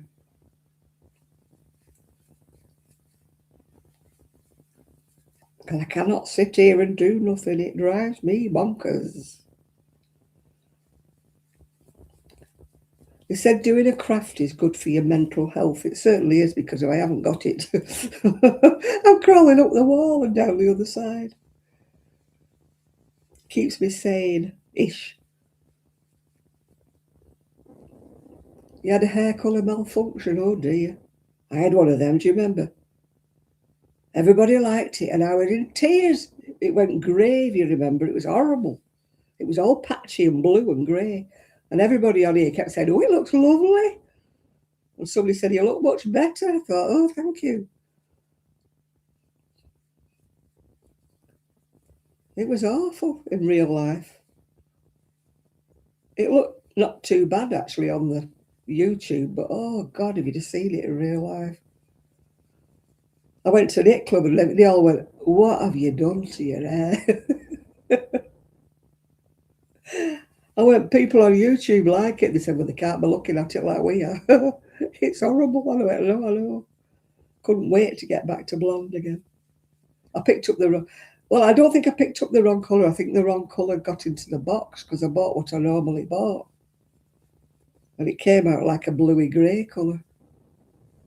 So I think somebody had switched it in the boxes.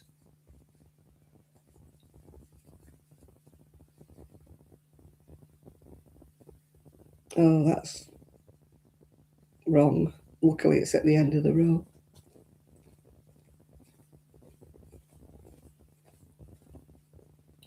I missed out my 3 chain.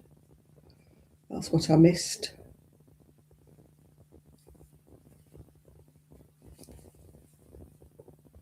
Yeah, it really upset me because everybody kept saying, oh, it's lovely. It looks much nicer than you do normally. And I'm like, how can they say that? I was in tears. I wouldn't even go out without a hat on.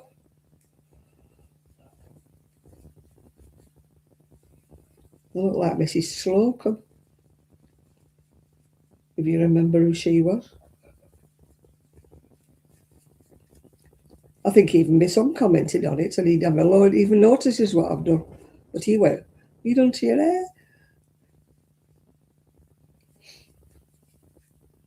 It was. I mean, you were one that said you liked it, Chris. Oh, God, it was awful. If you'd have seen it in real life, it was a patch of blue, a patch of grey. Looking back at the video, it actually looked like a nice silver grey. You wouldn't have done if you'd have seen it in real life, Chris. The camera flattered it.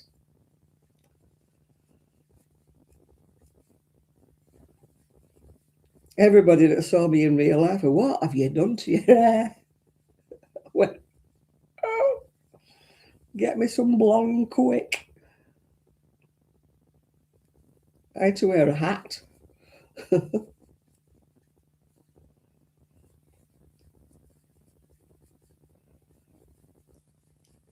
Well, I'll be happy if I go white, but I do not want to go a bluey grey. Oh, God, it was awful, Chris. It really was horrible. I wish you could have seen it as it really was. Because with the light shining down like this colour, it just looks this colour because the sun, the light shines down on it. And that's why I think it looked nice on the video, but it looked horrible in real life. I've never wanted to be blue.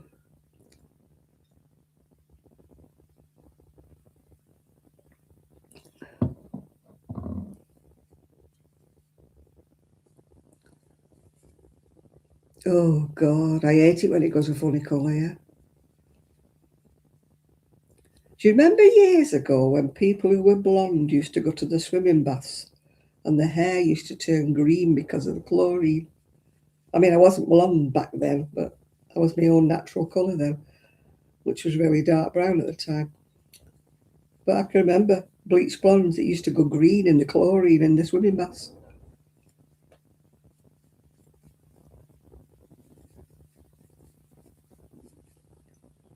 I remember once when my hair was darker, I put on this like an auburn rinse, which I'd put on before. Oh, I looked like Harpo Marx. It went this orange colour, and it weren't just the colour, it was like straw. You've never seen anything like it. I don't know what happened. Again, it was something that I'd used before. I think sometimes they put some random dye in a box and you get stuck with it. Yeah, it was absolutely bright orange. It was just like our poor Marks. And it stuck up on end like straw. It cost me about £70 to get it put right at the hairdresser's. She had to take it all down and put highlights and lowlights in it because she couldn't get rid of this horrible orange colour. So she had to. I went into work and I said, and they all went, "Can you not get a hairdresser's appointment?" I said, "I'm going to have to." They said, "Go and try, we'll let you off." So they even told me to leave work. I was frightening the customers. It was that bad. They let me go home and get an emergency appointment at the hairdresser's because it was that awful.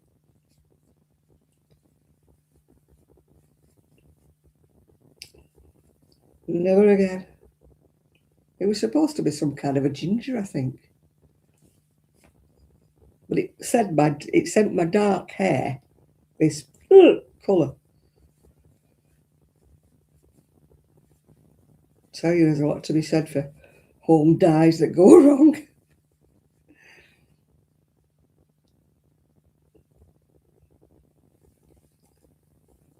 The worst one, of course, is black. I once dyed my hair black. Oh, dearie me. What a mess that was. I looked like Morticia on a bad day. It did not suit me because I'm very pale. Oh my God. I tried all sorts to try and get rid of this black.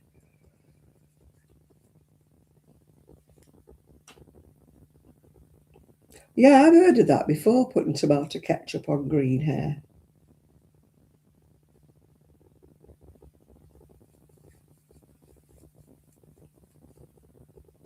I use a purple shampoo to get rid of the brassiness. Still a little bit brassy when I had it dyed the other day. But it's white at the sides, which is my own colour. That's my own colour, that white, yeah. Yeah, I'd heard of that tomato ketchup as well, yeah.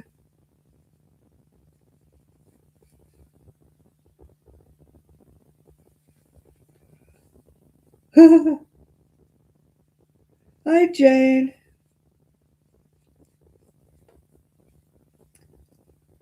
I'm not brave enough to do anything like purple hair or pink hair. I follow a lovely lady that lives in Malaysia. She's called, oh, can't think of her name now. Something Nana.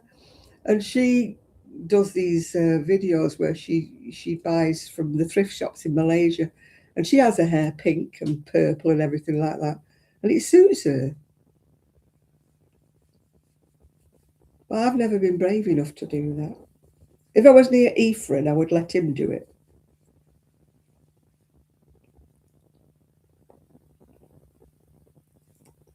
I was smiling at that photograph you put on Facebook the other day where your hair was brown and short. You look like you got this massive wig on. Oh my God, Linda. It just looked like a big beehive of brown hair. I thought you looked better now.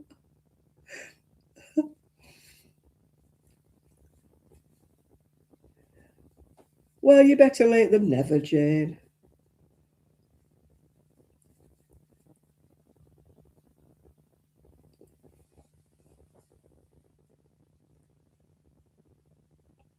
Yeah. I love people who have rainbow hair and things like that, but I would never ever do it. I'm I'm just not brave enough to go purple or anything like that, pink or purple or something. Maybe I should try a wig first. Get a coloured wig. You know, one of those synthetic-y ones that you buy for fancy dress, yeah.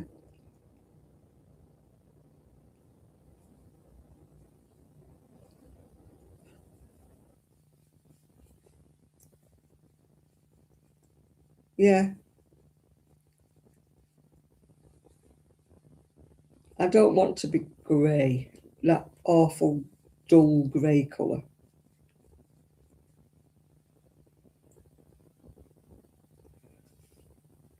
You're brave to do yours bright red, Shan. I've never been brave enough to do any massive colour changes. I mean, blonde was a big colour change for me at the time, but I've gone blonde sort of gradually, if you know what I mean. I just went lighter and lighter until I finished up blonde, and now it's white, so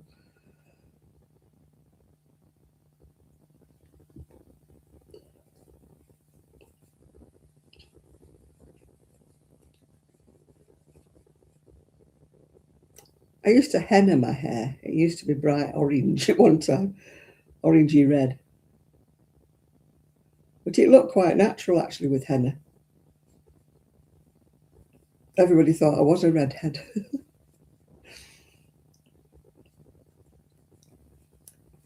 But henna wasn't bad for your hair because it's like a natural thing, isn't it?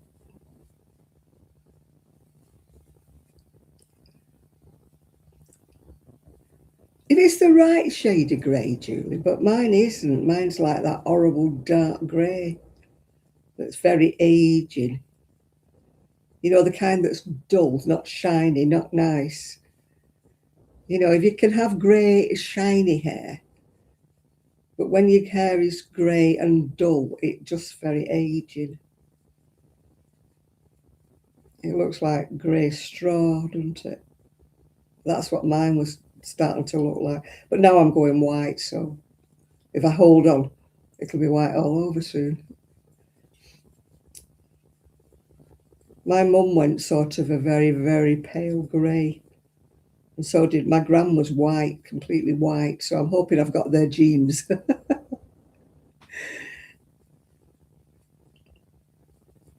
Because my own natural hair colour was really dark brown when I was younger. It wasn't black, but it was very dark brown. Always too dark for my complexion.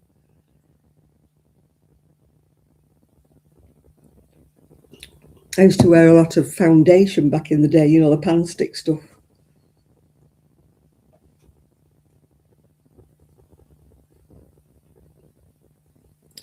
Yeah, you've got to be careful, I think, as you get older, because your complexion changes, doesn't it? Mine is completely changed.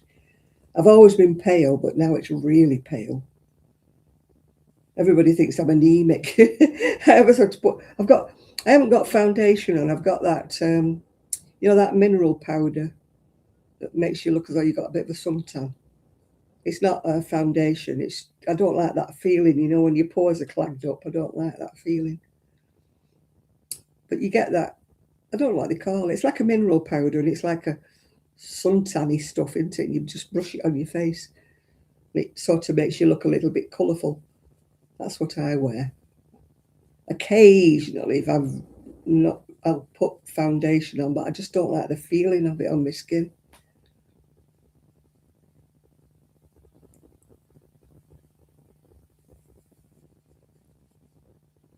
Well, I used to always be doing mine, you know, because of it being blonde and because I had this dark used to come through, like absolutely black used to come through.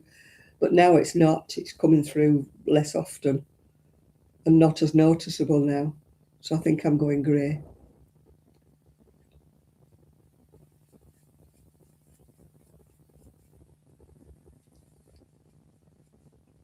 Yeah, why not, Jane? Dye it dark red. Nathan used to dye his blue, didn't you, Nathan? Was it blue or was it green?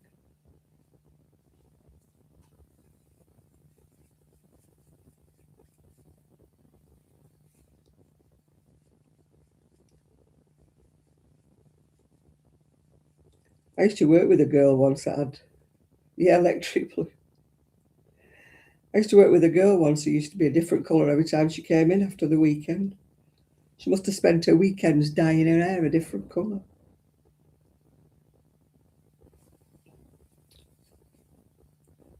Electric blue. Denise said she was thinking of going pink again. I thought, oh, I don't know why. I didn't like her hair pink, but that's her decision. It's her hair, isn't it? She obviously liked it.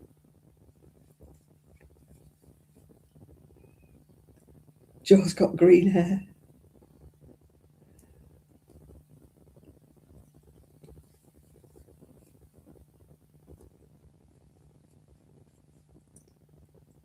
I saw a lady in, I can't remember what colour it was. She was in Cleveland the other day. And she was my age. And she had this vibrant colour. It was either blue or green or something. I remember thinking, nah, nah. He's not now. He was, Jane. I think you're back to normal again, aren't you now, Nathan?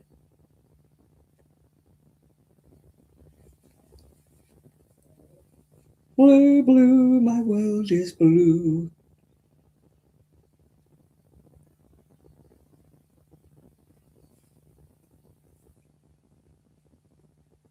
We're gonna go down to Electric Avenue. Oh, I can smell that candle now. I was sitting there thinking I could smell something weird.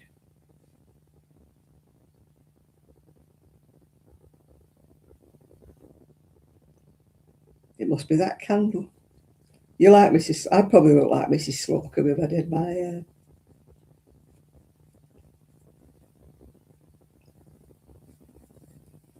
I did look like her one time. I dyed my hair and this bit here was blue. I don't know why that bit went blue. Not the rest of my hair didn't go blue, but that bit did.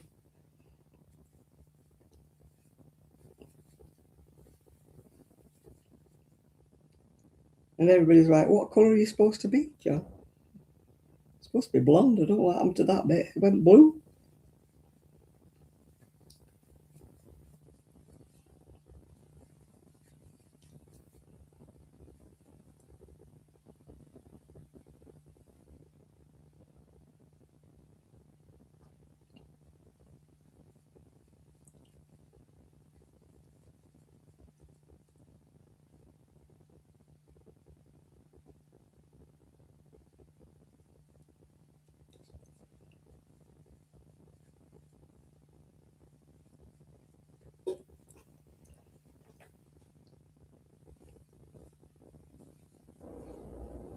Yeah, I use box dye. It's not good for you. But the one I use is not supposed to be bleach. So I must admit it doesn't go strawy. It stays quite shiny, so. But I put loads of conditioner on it.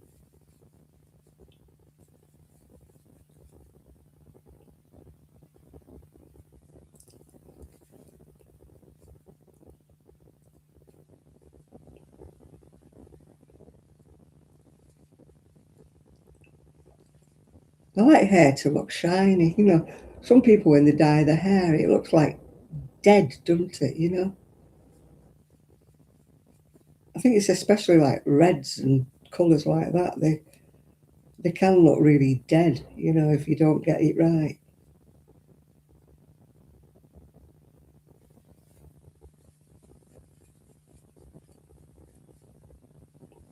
The worst one, I think, is these old dears that used to have dark hair. And when they go grey, instead of picking a nicer colour, they pick black, don't they? And it looks. And then they've got this white parting. And I'm like, no, dear, you know, you might have been black one time. Oh, that I dyed it. It was supposed to be the same as normal, Jane, but I think they put the wrong colour in the box, and it came out this awful blue-grey colour that everybody else liked, but it was all patchy. It was blue-grey, blue-grey. Oh, it was terrible. And the trouble is, everybody kept saying, "Oh, it looks much nicer." I'm like, "No, it doesn't." I got quite upset because everybody kept saying on here, but it looked much nicer. Somebody actually said, "You look better now, your hair's not brassy." I thought, "Oh, thank you for that. Nice to know I look brassy."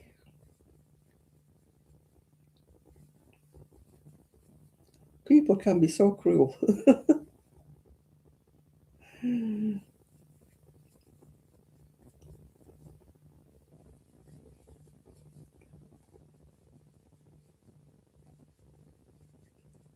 It's not so much on it. I've been on some people's channels, and some of the things that people say, I'm like, my God, have you got no filter? Some people say the most awful things to people. And you're like, were you never taught to? You can't say anything nice, don't say it. Ooh. When they say to people, "What on earth made you pick that colour? It looks awful." And I'm like, I'm not talking about hairy, I'm talking about the crochet. And I'm like, do you have to say that?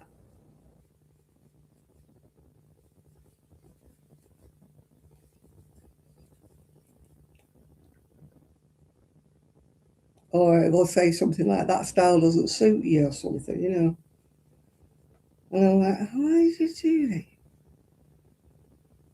They are rude, some people, yeah. Thankfully, it doesn't really happen to me much, but I've been on other people's channels and people have said some horrible things, yeah. Criticising the colours that you've chosen or something like that. Or, "You look awful in that," they do. I stopped going on a lot of lives, because of the things that people were saying. And I thought, oh, do you have to be like that? Blunt wasn't the word. They're having a right go at each other, somebody said, and it was like war. And they're like, God, it's supposed to be a nice channel this for crafting. What's going on? You're all having a bitch at each other here.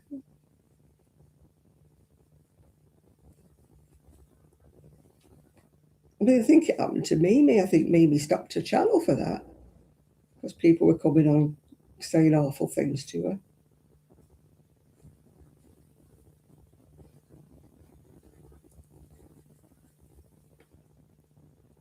I mean, some of the blokes have had awful things said to them, haven't they? People just think they can just say what they want because they're hiding behind the keyboard. There was that guy who used to do socks, didn't he? And they were having a right go at him.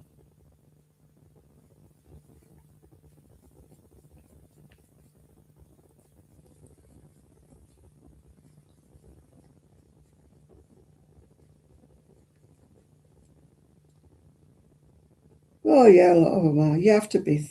I mean, I'm fortunate it doesn't really happen to me a lot. It's happened to me on a couple of occasions, well, about half a dozen occasions over the last how many years, yeah. But I mean, some people, they just seem to be picked on all the time. And I'm like, what's wrong with people? Why do you have to keep picking on people? If you're doing a channel, so that guy was doing socks, you're doing a channel about socks, and they were having a go at him for his sexuality. Yeah, what's that got to do with him knitting socks? Nothing. That's his private life. Criticise the way he made a sock. I don't like the way you've turned that heel, but you don't criticise their private lives. It's got nothing to do with anybody else.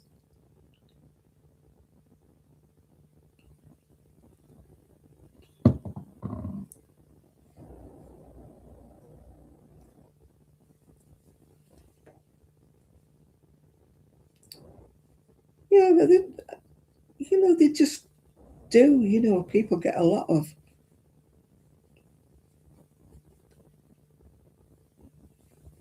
criticisms for all kinds of weird things. Yeah, you think, stop it. Don't be stupid. He's only here to knit or crochet or whatever. Does it matter what he does? I mean, if he was doing something illegal, immoral, or whatever, yeah. But if he's just a normal person, there's no need for anything to do with that.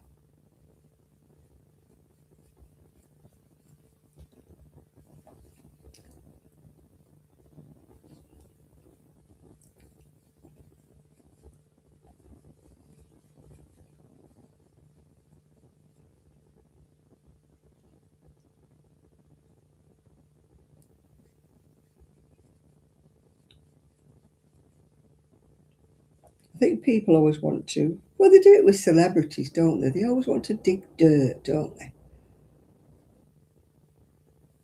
They're not interested in how well they sing or whatever. They're only interested in if they're falling out of a nightclub drunk. Heck, we've all done that in our time, yeah.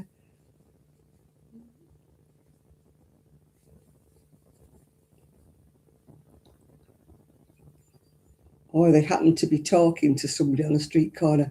Ooh, it's somebody's husband and she's having an affair with him. No, she's not. She's standing on a street corner talking to him, passing the time of day. Probably talking about the price of potatoes. Why do they have to do all that? Cause problems for them.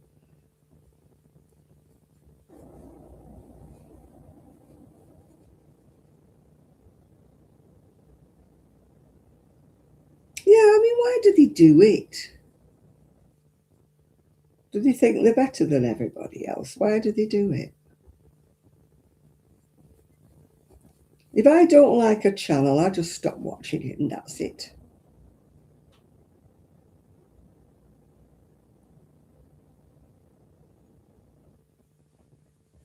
Yeah, well, I took down that video. Somebody had posted a video. It wasn't a bad video, but apparently they'd done it without his consent and they'd pinched pieces out of his video. So he put a complaint in and stopped it. So I took that video down off Facebook. But, I mean, I watch him. I find him quite interesting. It doesn't bother me if he's a gay man or whatever the heck he is. It doesn't bother me. I watch him because I kind of like the way he's doing the the way he's tackling everything. I mean, he doesn't always get it right, does he? I mean, I love it, the fact he's not, look how clever I am, look how wonderful I am. Most of these DIY type shows are all making you feel inferior because you can't do it all what they do, but he makes a hash of it and lets you know. Jude, Rewilding Jude. I sent you the video, but apparently they've had to take it down because it was made without his consent. It was just telling the story of him, how he lost his parents and gone to live up in the wilds in Scotland. But the video's been taken down because they pinched bits of his videos. Yeah, I like watching him because I like watching what he's doing, growing vegetables and building a chicken run and everything like that.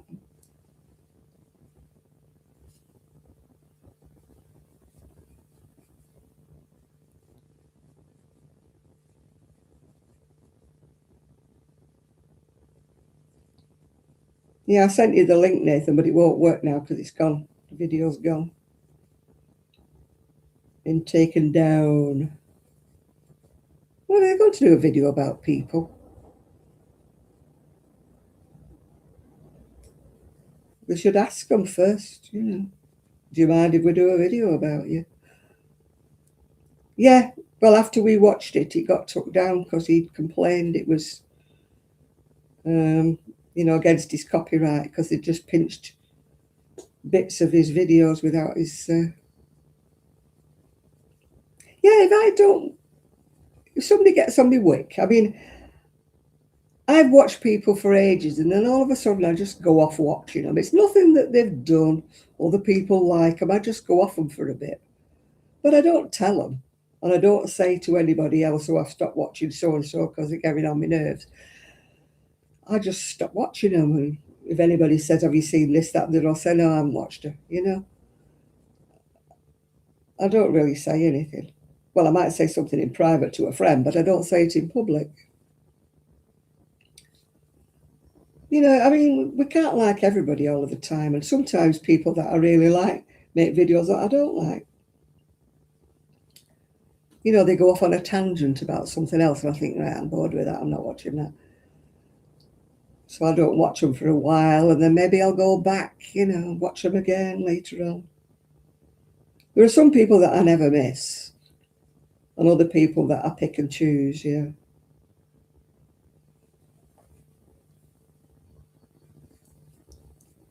We all like different things. We all like different people. If we all like the same people, there'd only be a few people on YouTube and the rest of them wouldn't exist. A mackin.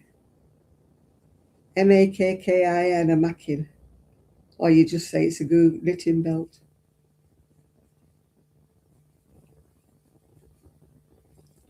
Somebody else put it on, but it was called a different name, but it isn't. It's called a mackin.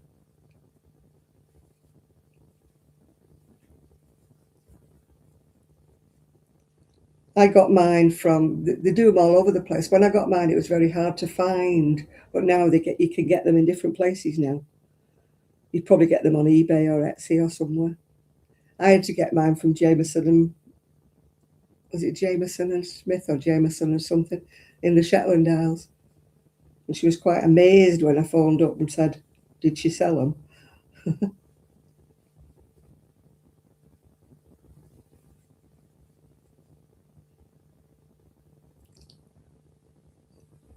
Right, okay, Julie. Nice to see you. Thank you.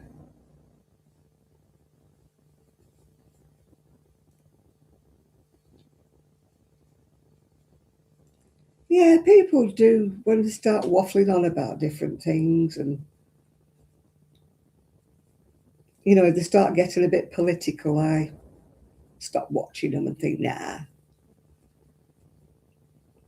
You know, when they get on their high horse about something or other, and you know, you're thinking, nah, not for me. But then I might go back and watch them again after.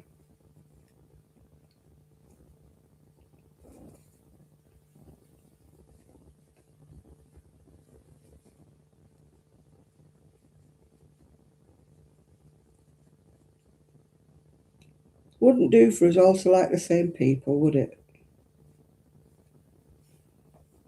I mean, I watched the Canal Narrowboat Pirate and the Mindful Narrowboat. I watch all things like that, and not everybody's into that, but I just happen to like watching it.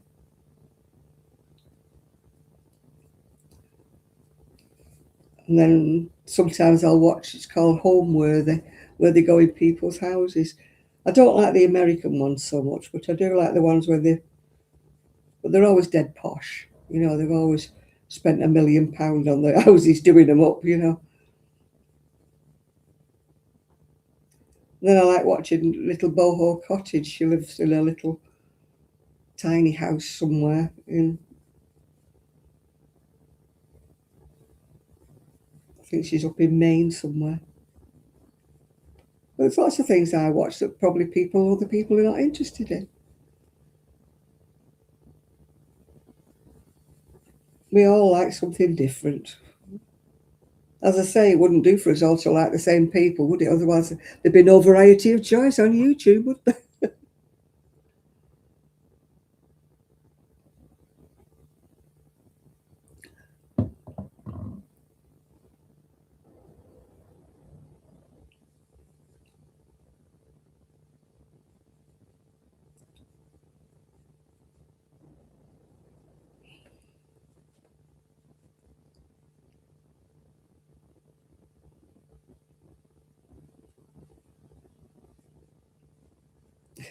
I've not heard of atomic shrimp.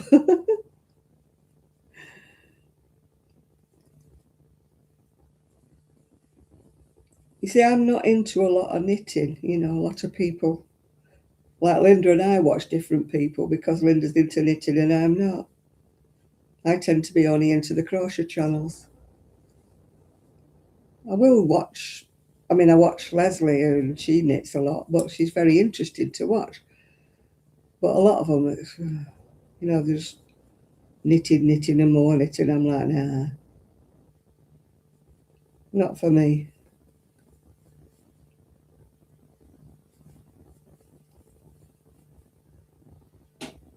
It's like the Disley sisters. I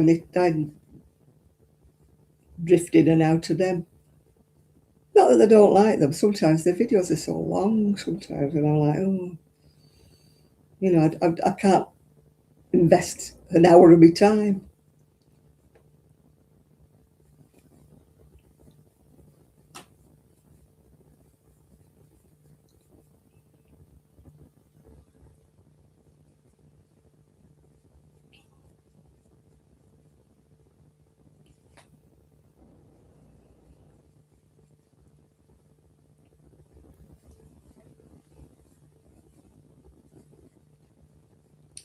Oh, my arm's starting to hurt again.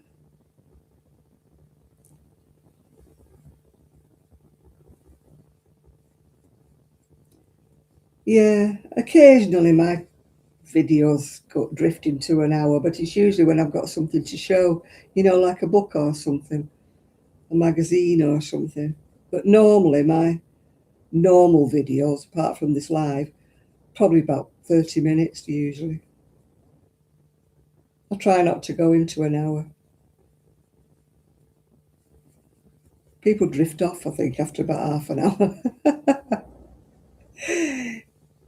You know, if I have done a very, very long video, sometimes you look at the analytics and people have drifted off after about 30 minutes, you know. It tells you how long people have actually watched it. And they might start off strong and then you've lost half of them by the time half an hour's gone by.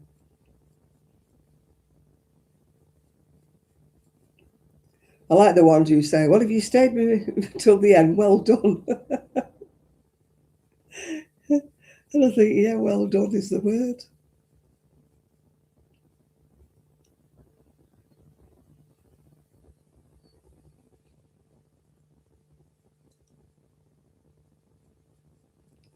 I mean, some of them are 2 hours long.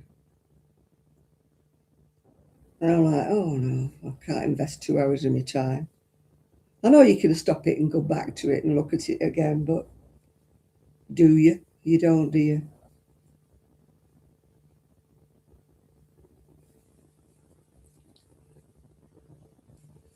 And if I'm just browsing and I look and it says 2 hours, I just don't even bother. It might be something that I really like watching, but I think, no, can't be bothered. 2 hours is too long.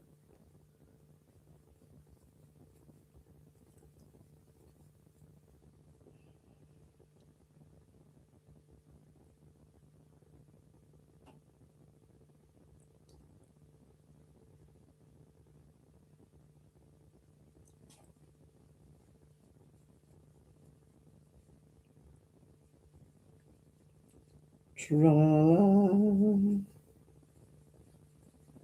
Even I bore myself after an hour. I'm sitting there thinking, oh, give over waffling, Janet, get off. You need a big hoop, don't you, like they used to have in the old-time movie. Yeah, yank them off.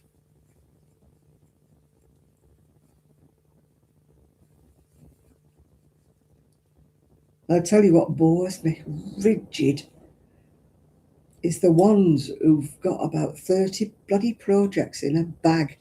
And every week they're showing you. And they've done about 2 rows on every one of them. And I'm like, oh, just finish one off, please. I'm sick of seeing these things coming out of a bag.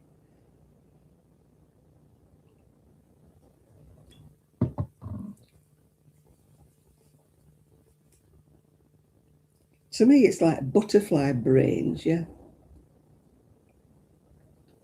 I watch random videos, yeah. You can't speed her more or up. She talks that fast anyway. You have to slow her down. I mean, I love watching Amora, but my God. She's like, she's like, I think she's got ADHD or something.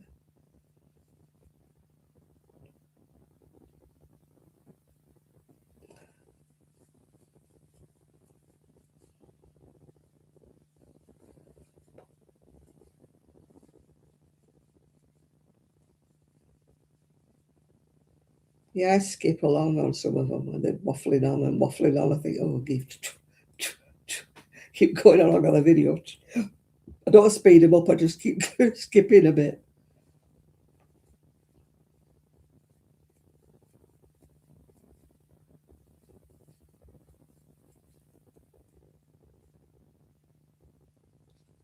You know, you like, get to the point.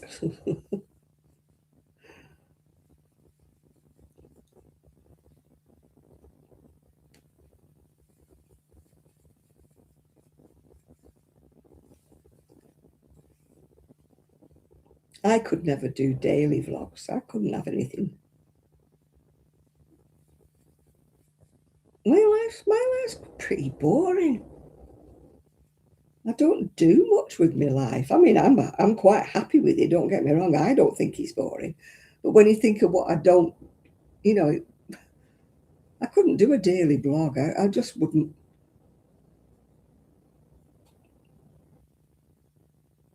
I just couldn't do it. The big hawk. What's one of them, Jane? Big hawk? Big hawk?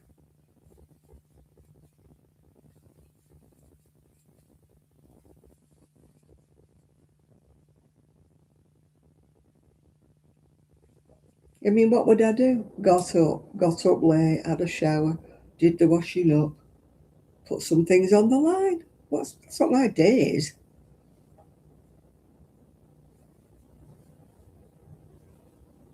Hook. I don't know what that is. Big hook.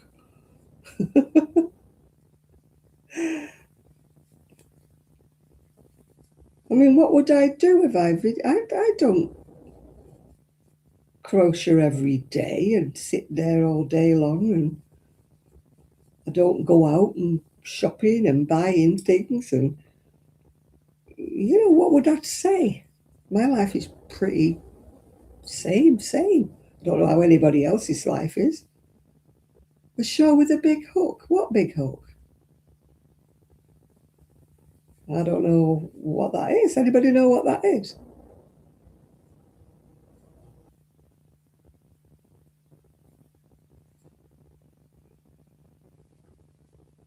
No, you've got me there.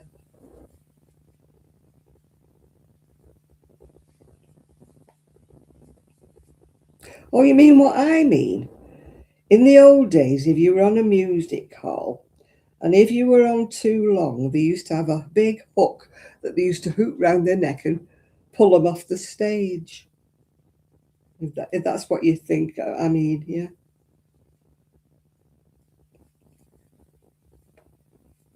If they went on too long, yeah, they pull them off the stage, yeah. Could do with doing that with Markle, couldn't they? When she gets that microphone. Move along, sister. You've heard that soap story too many times.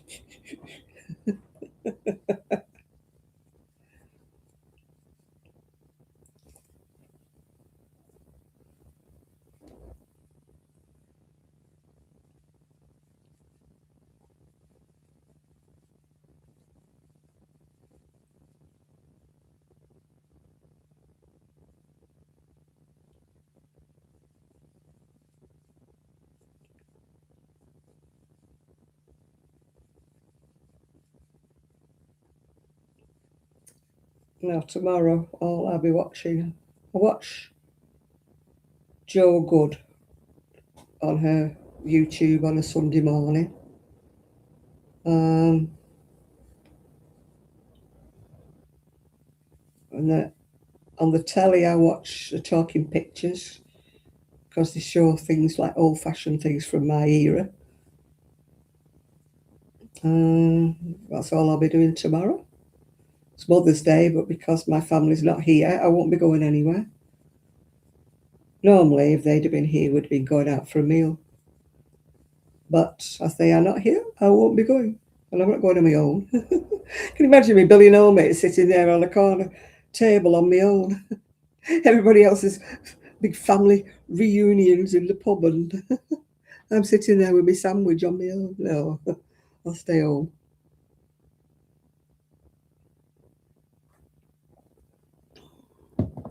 It's supposed to be bad, the weather tomorrow, otherwise I might have gone out for a little bit, but apparently it's supposed to be nice next week, the weather, but bad weather tomorrow, I think. So otherwise I might have tottered down to Cleveley's on my scooter. I haven't done any shopping in Cleveley's for ages. Not that I need anything, but sometimes I go just for a look round. But only when the weather's nice. I don't fancy a look round when it's raining. Nothing tempts me that much. Whatever I've not got, I do without. If it's bad weather, I'll just go to corner shop and get a loaf. And some cans of Coke.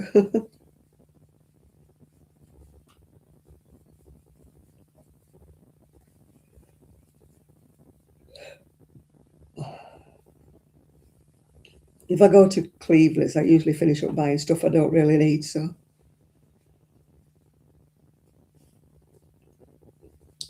You know, you go into a shop for one thing, don't you, and come out with a basket full, and you spent £30, £40, and you think, why have I bought all this for? I don't need it.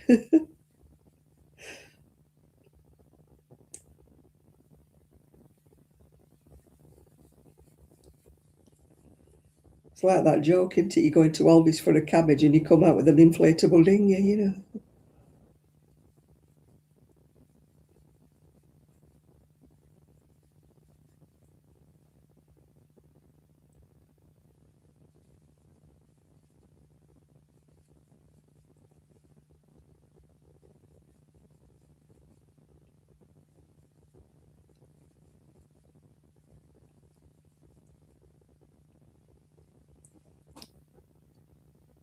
It's the same in, oh God, you've gone wrong there as well. Luckily, it's usually near the end. When you go into places like B&M and Home Bargains and you come out with all sorts of kitchen equipment you didn't even know you wanted.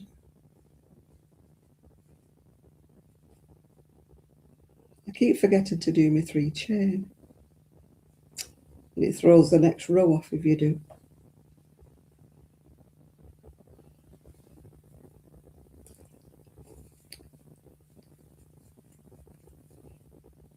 Yeah, you go in thinking, I won't be buying much. Then you think, oh yeah, get them biscuits. Oh, I'll get that toffee. Oh, I'll get that chocolate bar. You don't need any of it, do you? When you bring it home, shove it in the fridge, and then it doesn't get eaten, and then you throw it away.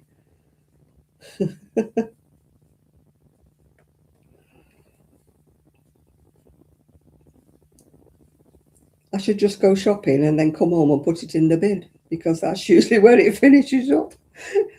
Because it always seems like a good idea to buy some avocados or something, and then I don't eat them, and then they go bad, and then I throw them in the bin.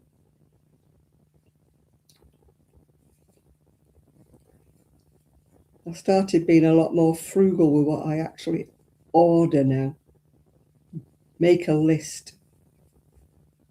If it's not on my list, I don't buy it.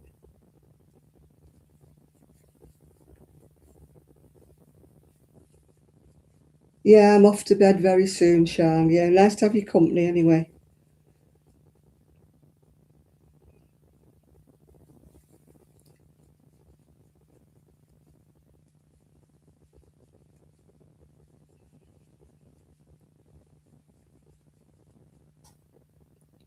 Let's hope we both have a free day tomorrow. Would be nice for a change, wouldn't it?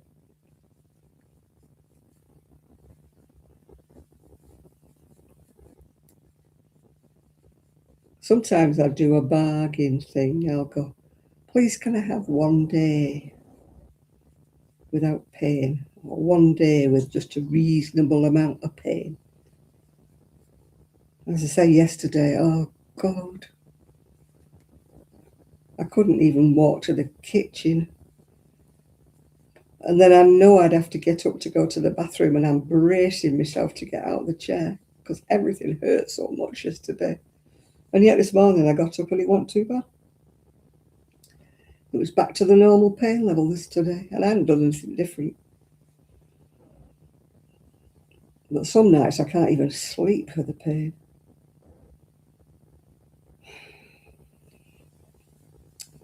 People who don't have pain are so lucky.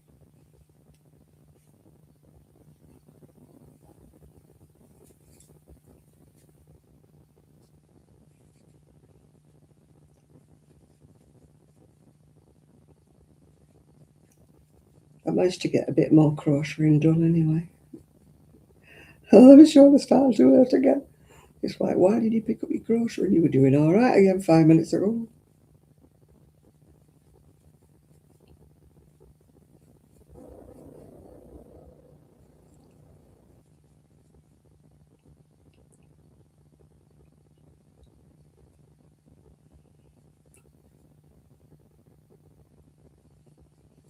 What did you try, Jane? You tried saying you wanted a day without pain. Doesn't work, does it? I've forgotten what it's like. Some days, though, I lie in bed in the morning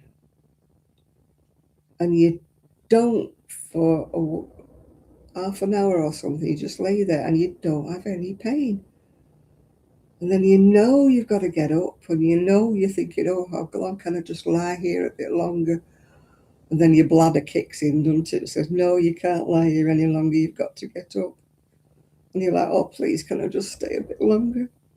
I'm warm and I'm cozy. It don't happen very often, Jane, but sometimes I must be just in the right position and I must be just nice and warm. And I'm lay there and there's no pain anywhere. Doesn't last, obviously, the minute I move. But that must be what it's like for normal people. I've not been like that for the last 20 years.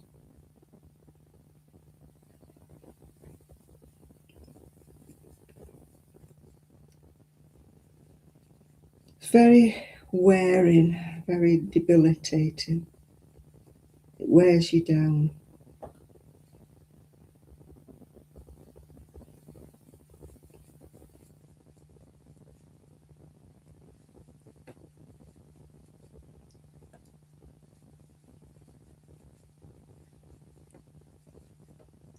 I plan what I'm going to do.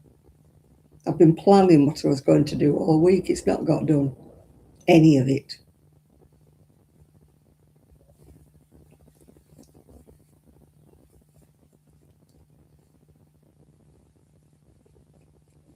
I can remember a time when I wasn't in much.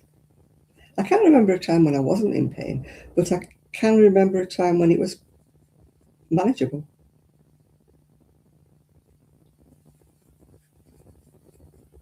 You know, people who don't have pain go and leap about, run, go for a hike. You know, they have no idea. And I don't wish it on anybody. Some days it gets me down. Most days I manage to cope with it. But some days you think, why me? Why?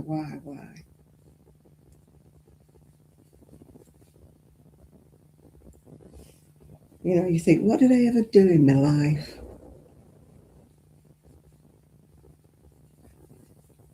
But then you think, well, a lot of people are worse off than you are. And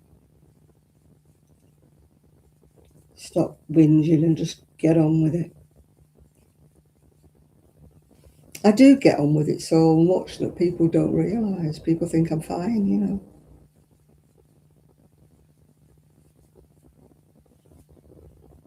You don't get the sympathy.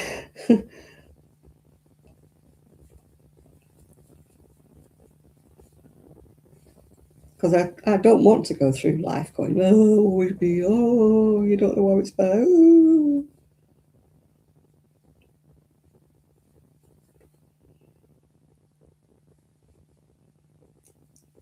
But some days it gets to you. Maybe because it's Mother's Day tomorrow. Maybe that's what's getting me down. I'll be all right tomorrow. I've taken the alarm off. I'm not being woken up tomorrow. I'm going to stay in bed until it won't be long because I'll have to get up to go to the bathroom. But I'm thinking it's Mother's Day tomorrow. I'll just do whatever I want. If it means doing nothing, it means doing nothing. I've stopped feeling guilty now. One time I used to feel guilty if I hadn't done this and I hadn't done that. But now I think, does it really, really matter? Does it really matter if I don't hoover? Who is going to judge me? And if they want to judge me, they can pick up the hoover and they can do it for me. That's my attitude these days. If you don't like it, help me.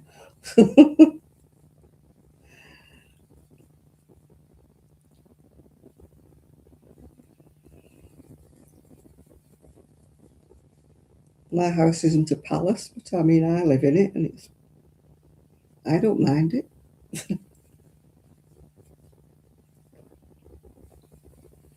It's clean enough for me. It's not dirty.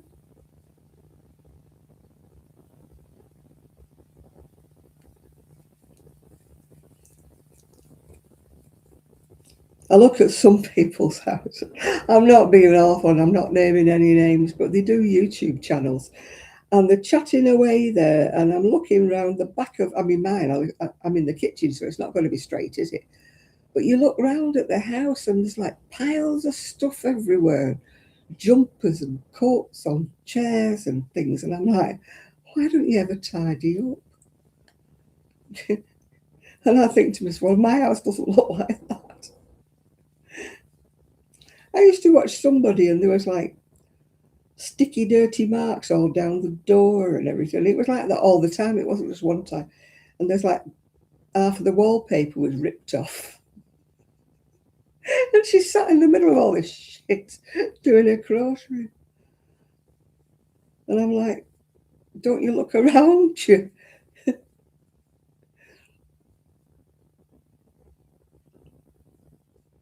Yeah, the people don't want to know, Jane, do they? When people say, how are you? I'll just say, oh, well, same as yesterday, or a bit better than yesterday, or a bit worse than yesterday. They don't want you to launch into a monologue, do they? Ah, well, you see, it's this, that, and the other. They don't want to know. People are just being polite when they say, how are you today? Unless it's the doctor, of course, and then I do tell him. But even then, they don't really want to know, do they? I must admit that physio I went to see the other week, he was really nice. He actually, I don't know whether he's going to do anything, but he actually listened to me, which is half the battle.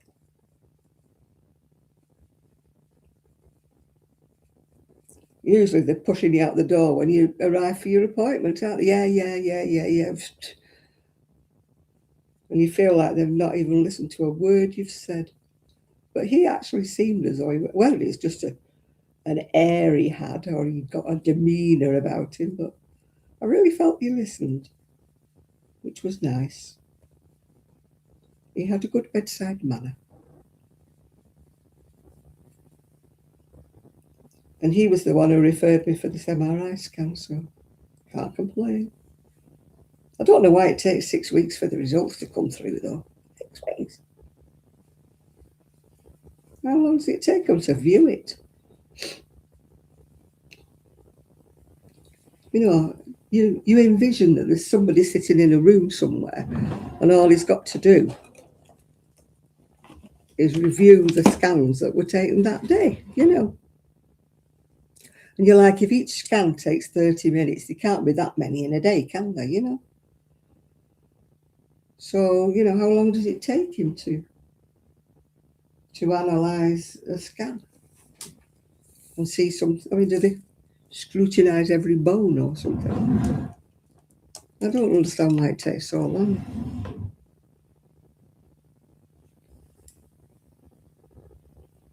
I mean, the last time I had a scan was about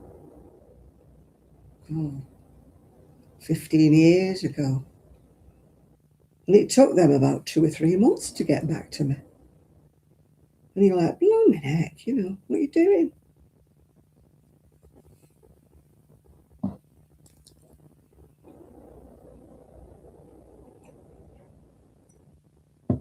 I mean, I'm not saying there's anything majorly wrong with me, but I mean, say there was. And they have you walking about for 6 weeks with something drastically wrong with you before they get back to you.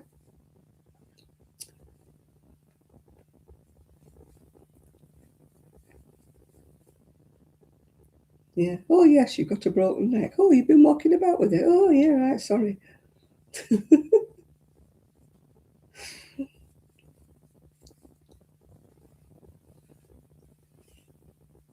If you're in a car accident and they do an emergency, they can tell you altogether, don't they?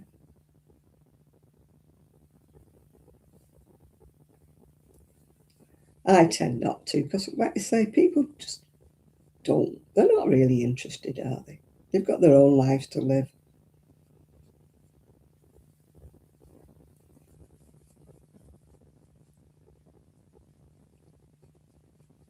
I mean, how do you describe a pain to somebody else who isn't feeling it? You can't, can you? When you think about it. They do not know how you feel because they're not feeling it. So it doesn't matter how many times you describe it. If they're not going through it, they don't know. If you talk to a fellow patient who's the same as you can compare notes, can't you? But you know what I mean?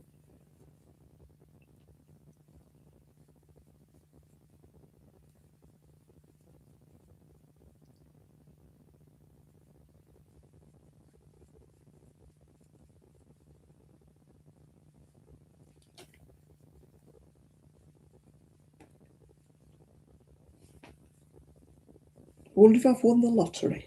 If I've won the lottery, I can pay for a physiotherapist. I can get a scan and get the results in 5 minutes if I have the money. If I only had the brain. All I ever win is a lucky dip, or as we call them, an unlucky dip, because I never win anything with my lucky dip. So I don't know how they can call it a lucky dip.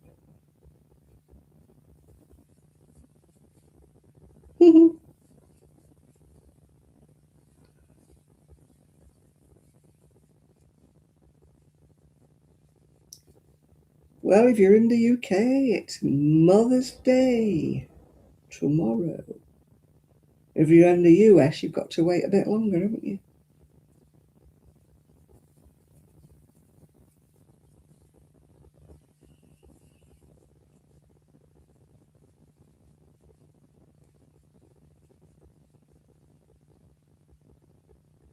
Next door's not had her OCD moment unless my phone's not working. She usually comes out and looks up and down the driveway at least twice before she goes to bed. But she hasn't done it tonight. And he's in, so.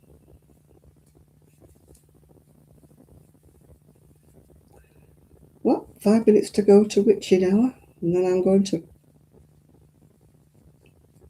put my heating pads in the bed and get myself all tucked up.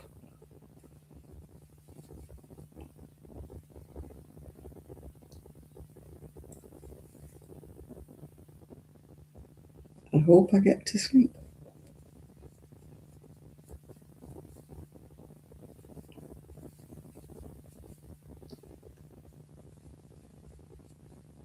Some nights I just go straight to sleep, and other nights when you watch the clock go around. And then if you lie there not sleeping for long enough, you have to get up, don't you? Because you need the bathroom. Don't know why you need the bathroom if you don't fall asleep right away. You think you would need the bathroom anyway, whether you get to sleep or you don't, but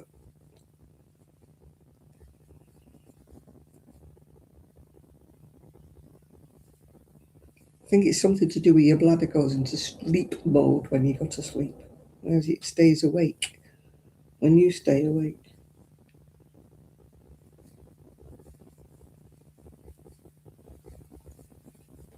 I'm not as bad as I used to be. I used to get up and watch this YouTube or get up and read a book and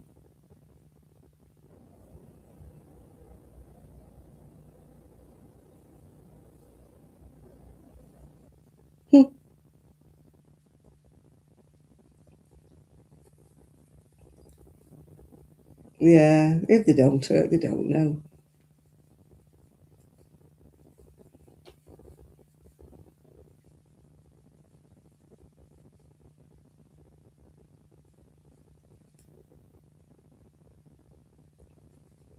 Right, I'm going to finish this row and then I'm going to beddy bows.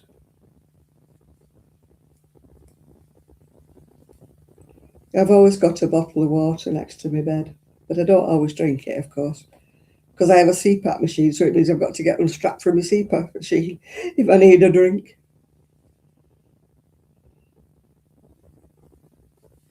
You going to bed? I'm going to bed in a minute, Linda. Did you win on the lottery? No. I haven't looked, but I know I won't have.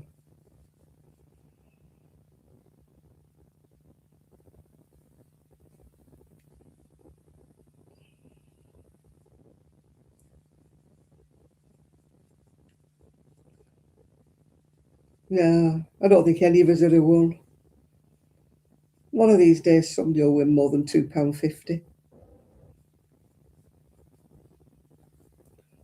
No, I'm on the lotto. I don't do the Thunderball. I don't win on anything, Nathan. What do you say? If it wasn't for bad luck, we'd have no luck at all.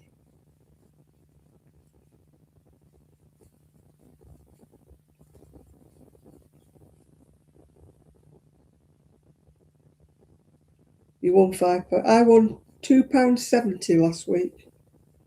It cost me £5 to win £2.70. So it wasn't exactly a win, was it? It was a deficit. My money pays for somebody else's to win.